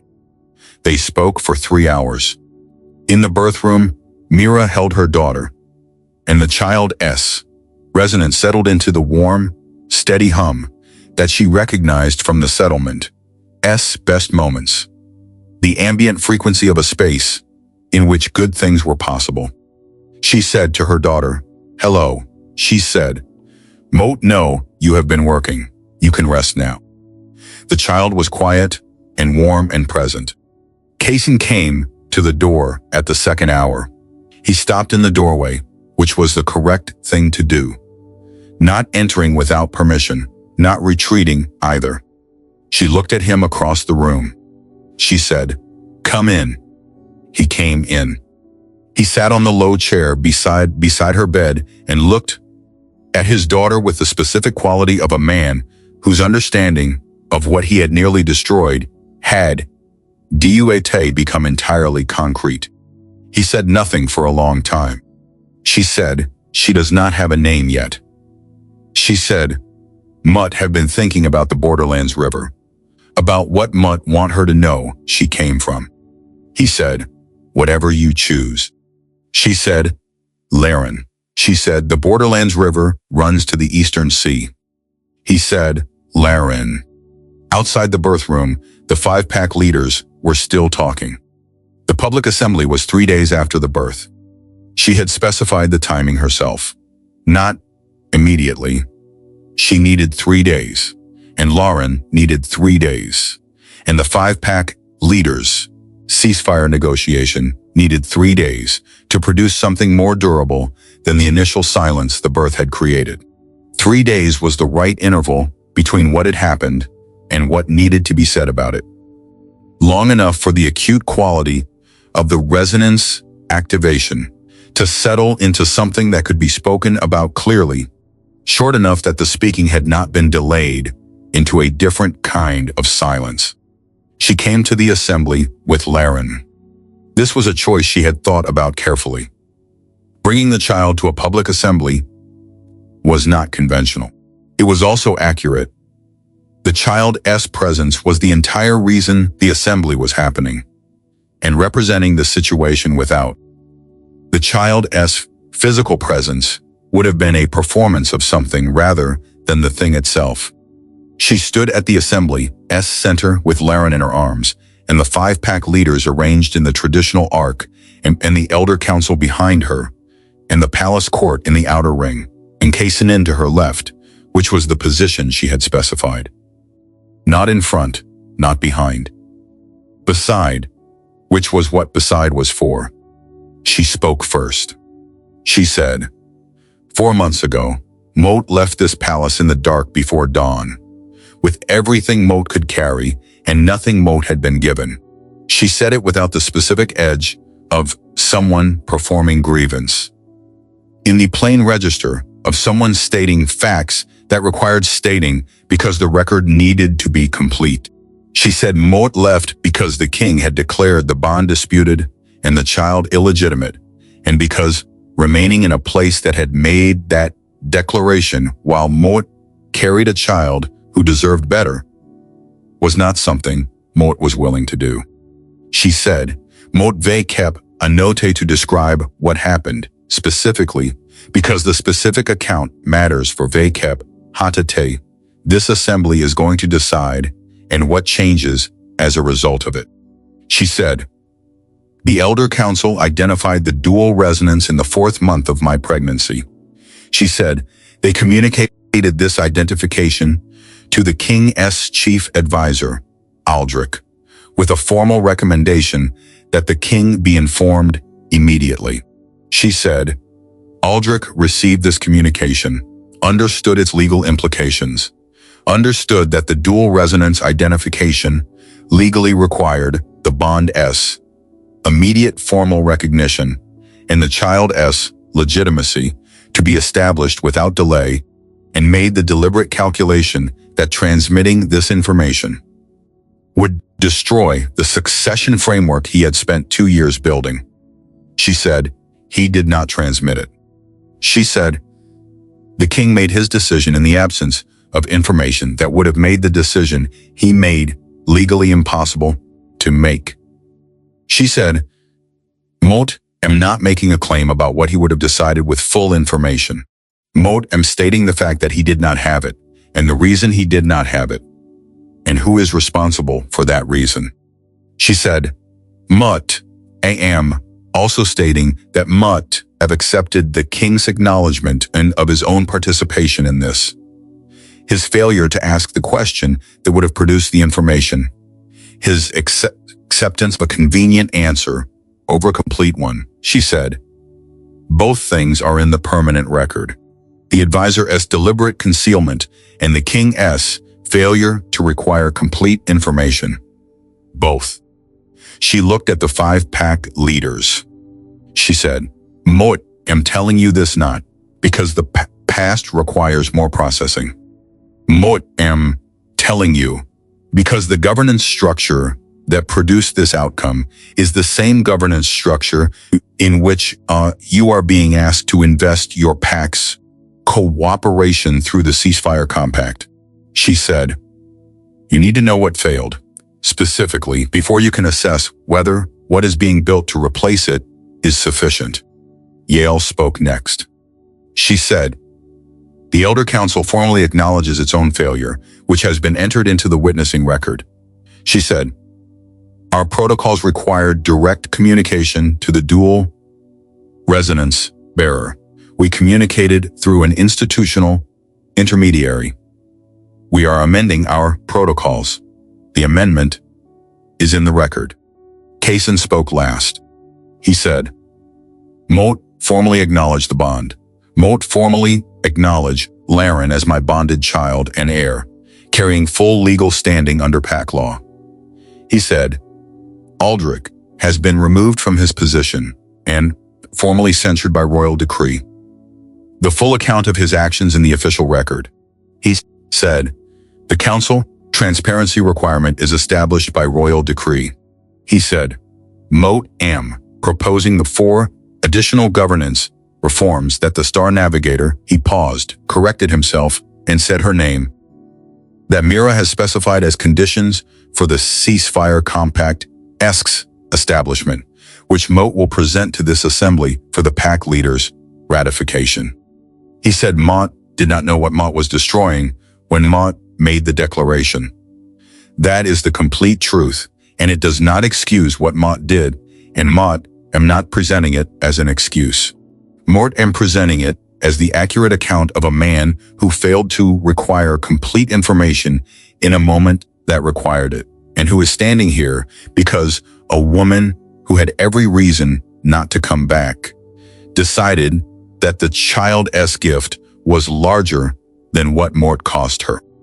He said, "Mort intend to spend the remainder of my time as king ensuring that the governance structure around me is not capable of producing this outcome again." He said, "The reforms Mira has specified are the beginning of that, not the end of it." The assembly was quiet. The eldest pack leader said, "Mort would like to hear the reforms." Mira said, "Good." She shifted Laren in her arms, the child warm and present, the ambient resonance steady and low in the specific quality of a space in which good things were possible. She said, "Let us begin." The reforms took 2 days to negotiate, not because they were opposed. The 5-pack leaders operating in the extended resonance field that Laren's presence produced in any space she occupied were in the specific state of people who had been biologically released from their conflict configuration and were discovering that many of the things they had been unable to agree on were actually agreeable. But 2 days was the appropriate time for the kind of careful legal drafting that produced documents meant to last beyond the specific conditions that had generated them. Persisting, and she was not going to accept faster at the cost of precision. She sat at the negotiation table with Laren in a carrier against her chest and the 5-pack leaders across from her, and King Casen to her left and Yael behind her, and she presented the reforms in the specific order she had organized them. From the most immediate to the most structural, the first reform was already established. The council transparency requirement. She walked the pack leaders through its specific provisions. The 24-hour communication obligation, the Elder Council audit access, the formal record of transmission. She asked each pack leader to ratify it as a standard applicable within their kept no pack governance structures as well, not solely the palace court. She said, "The failure that produced this crisis was not unique to this court. Any governance structure in which senior advisors control information flow to primary decision makers is vulnerable to the same failure." She said, "You are agreeing to apply this standard to yourselves." All 5-pack leaders ratified it. The second reform was the Omega Pregnancy Rights Codification. Pack law had provisions protecting bonded Omegas during pregnancy, but the provisions were inconsistently applied and contained the specific gap that Aldrich had exploited, the probationary bond period, during which the bond's recognition was legally contingent, which created a window in which an illegitimacy declaration was legally possible, regardless of the bond's actual biological reality. She said, "A bond that is felt by both parties is real." Pack law needs to say this explicitly and needs to provide legal protection from the declaration mechanism during pregnancy, regardless of the probationary period's status. The Eastern Pack leader said, "This changes succession law significantly."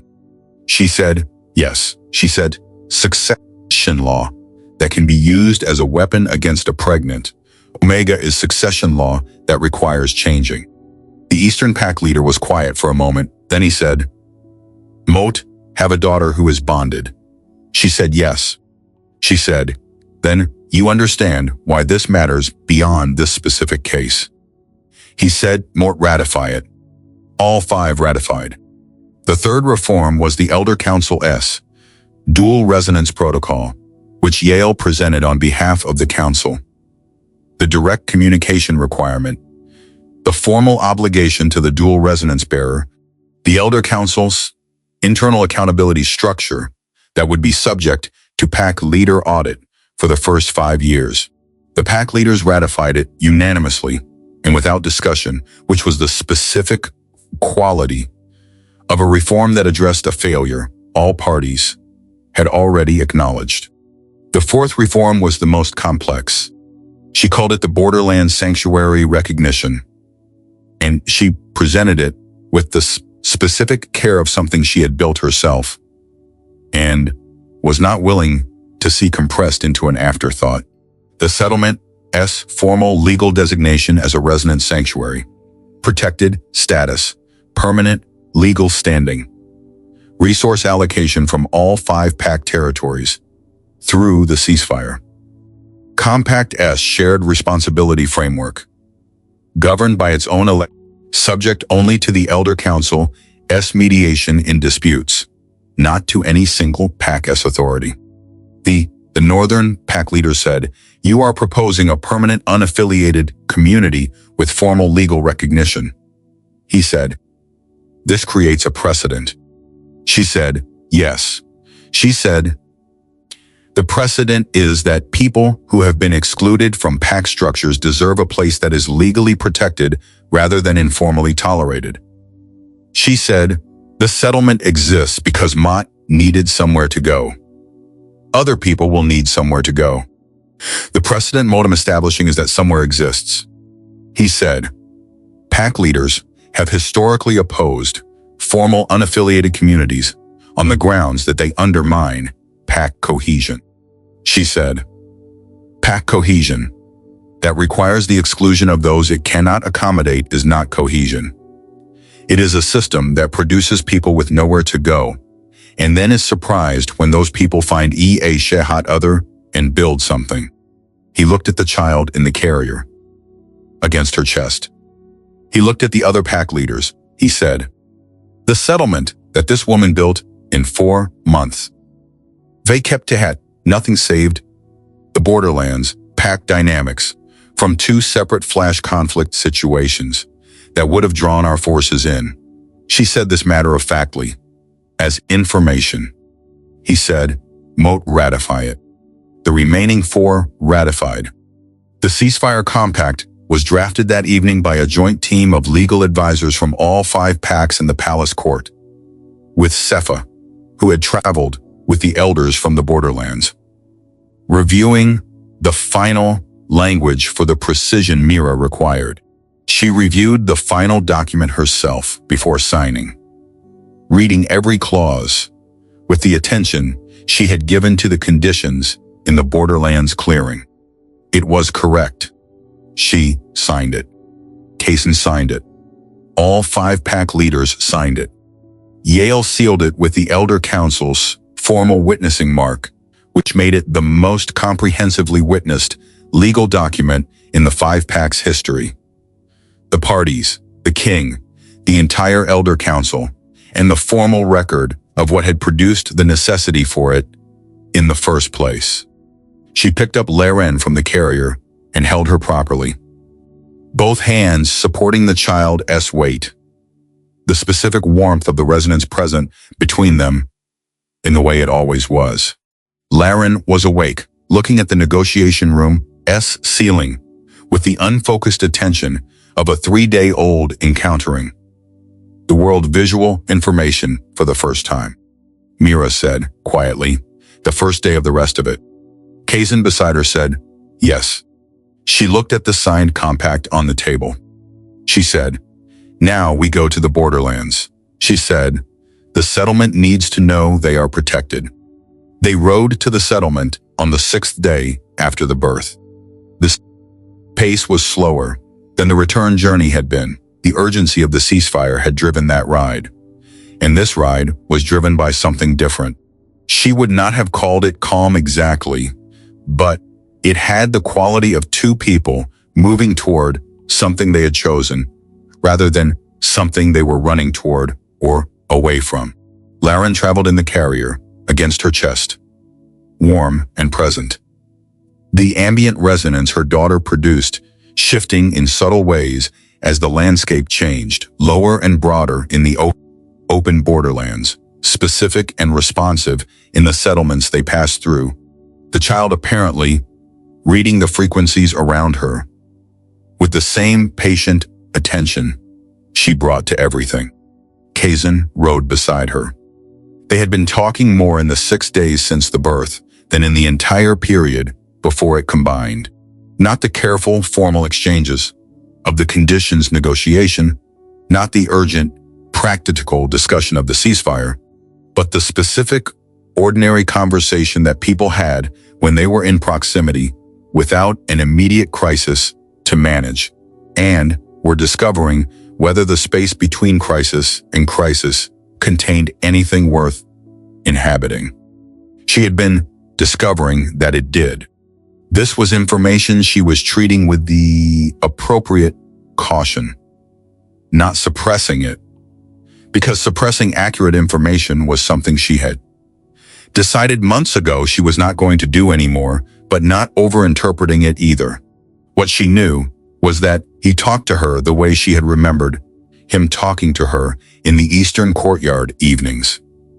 Before the declaration, when he had been genuine rather than managed. She knew that he had been watching Laren with the specific quality of a person who was learning something important and understood that the learning required sustained attention rather than conclusions. She knew that when she had said last night that she was tired and needed to stop, he had stopped without the pause of a man calculating whether stopping served his interests. She was building an evidence base. She would not pretend otherwise to herself. The settlement came into view in the late afternoon. She had thought about this moment, returning time with the ceasefire compact and the sanctuary recognition and the child who had been born into the situation the settlement had been preparing for without knowing it. She had thought about whether it would feel like return or arrival, whether the settlement would look different from this direction, whether the months of building it had produced something she could step back into, or something she had already left. It looked like home. She had not expected the word. She had not been organizing her feelings about the settlement under that word. But when the smoke from the cooking fires became visible, and then the shelters, and then the people moving between them with the specific purposeful ease of a community in its afternoon rhythms, what she felt was the specific recognition of a place that was hers in a way the palace had never been. Not because she had been given it, but because she had made it. Gara was at the settlement's northern path. Of course she was. Gara was always where she needed to be, with the specific unhurried competence of someone who had spent long enough at the margins of things to understand that showing up early and staying calm was the most useful contribution available. She said, "You look well." Mira said, "Modem well." Gara looked at Laren with the expression of a woman who had been patient for a very long time and was now receiving the thing she had been patient for. She said, quietly, "She looks exactly like what she was supposed to be." She reached out, and Mira allowed her to hold the child, which was an act of trust that she did not perform casually, and which Gara received with the specific gravity it merited. She introduced Casen to the settlement cell founding council, Gara and Tev and Sepha, who had arrived the day before. With the elders and the two other long-standing residents she had chosen for the council. She introduced him not as the king, but as Casen, which was what she called him here, and which set the register for the introduction accurately. He shook hands. He asked the questions that a person asked when they were genuinely trying to understand a community rather than assess it. He listened to Tev describe the work construction with the winter shelter construction with the specific quality of someone who was interested in the engineering and not performing interest. She watched him do this and added it to the evidence base. The evening council was formal. She presented the sanctuary recognition to the founding council and to the full settlement community gathered at the central fire. She read the specific provisions, the permanent legal designation, the resource allocation, the governance structure, the elder council's mediation role. She read the names of the 5 pack leaders who had ratified it, and the king who had proposed it, and the elder council who had witnessed it. The settlement was quiet while she read. When she finished, Tev said, "So we are staying." She said, "You were always staying. Now you have the legal structure to say so." The fire that evening had the specific quality of a community that had received confirmation of something it had been assuming was true, but had not been certain of. The confirmation did not produce celebration exactly. It was a borderlands community.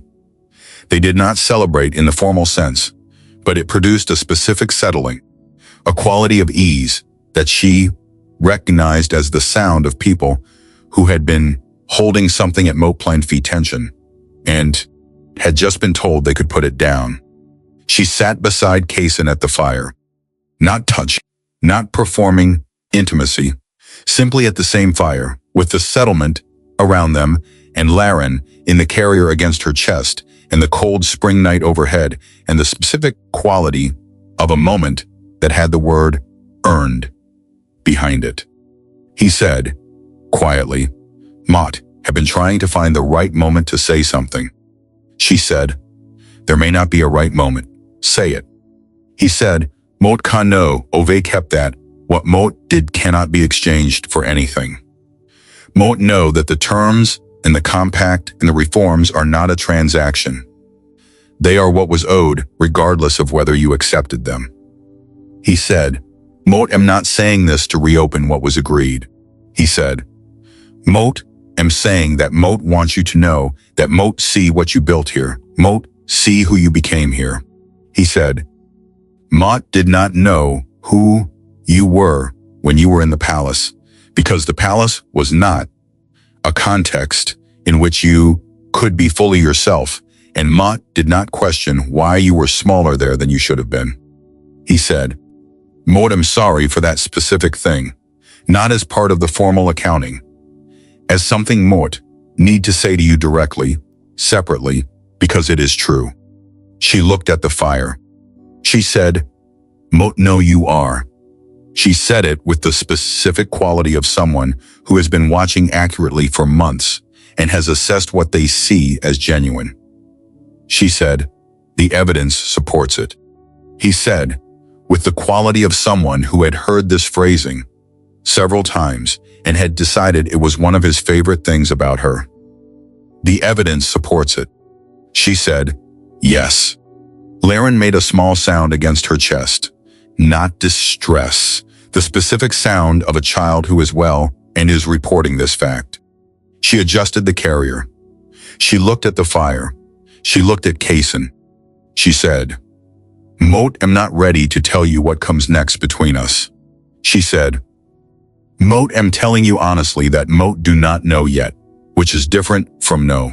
She said, "What Mot know is that Mot am going to be at the palace and the settlement, and wherever the work takes me, and you are going to be doing the work Mot watched you commit to, in the clearing and at the negotiation table, and here at this fire." She said, "We will find out what comes next by doing the work." He said, "That is sufficient." She said, "It is what Mot have." He said, "Mot no." He said, "It is more than Mot expected and exactly what Mot needed to hear." The fire burned. The settlement settled into its night routines. The borderlands dark was wide and cold and full of stars. Mira held her daughter and looked at the stars and felt in the ambient frequency of the settlement and the child's warm resonance and the specific quality of a place that was hers because she had made it, something she had not allowed herself to feel since December. Not happiness, not yet. Not the uncomplicated happiness that required more trust than she had yet built, but its precursor, the specific warmth of a person who has been through something significant and has arrived at a place where the next thing might be good. That was enough for tonight. 3 years forward, the 5 packs were not unified. This had never been the goal. Mira had said this in the first week, when the ceasefire's initial euphoria had produced several well-intentioned but structurally unsound proposals for full-pack unification under a single governance structure. She had said, Unity by force or by resonance is not peace. It is a different kind of constraint. What she had been building toward was structured coexistence, 5 packs with their distinct natures and histories and governance structures, operating in a framework that made conflict addressable rather than inevitable, that provided mechanisms for dispute rather than accumulation of grievance. Because the Ceasefire Compact S framework was in its 3rd year. It had been tested twice.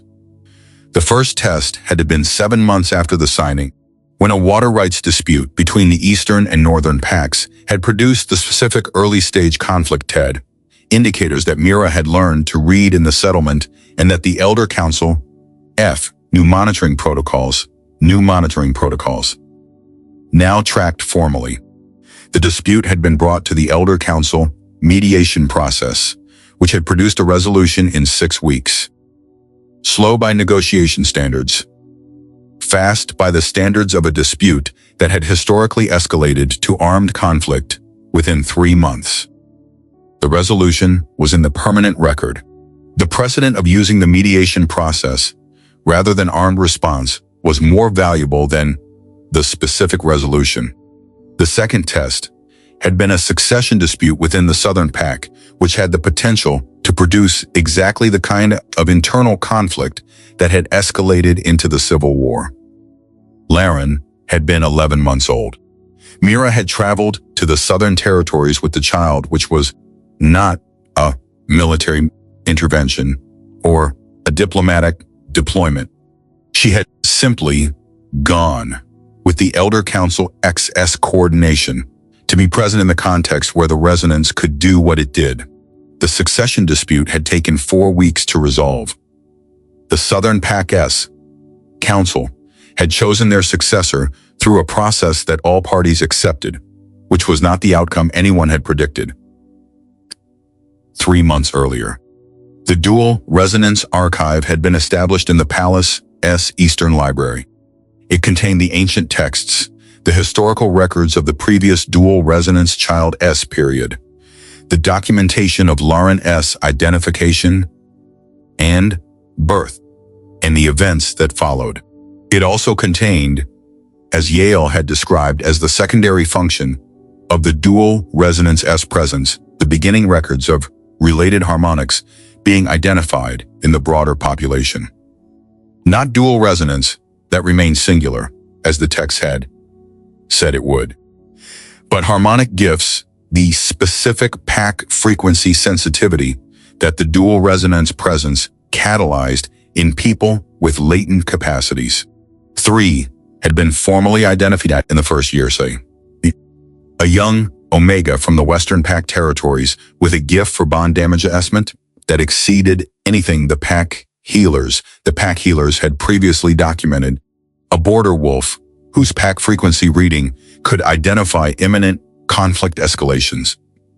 3 days before conventional indicators appeared, and an elderly woman from the northern settlements whose presence in spaces of acute Pac tension produced a stabilizing effect.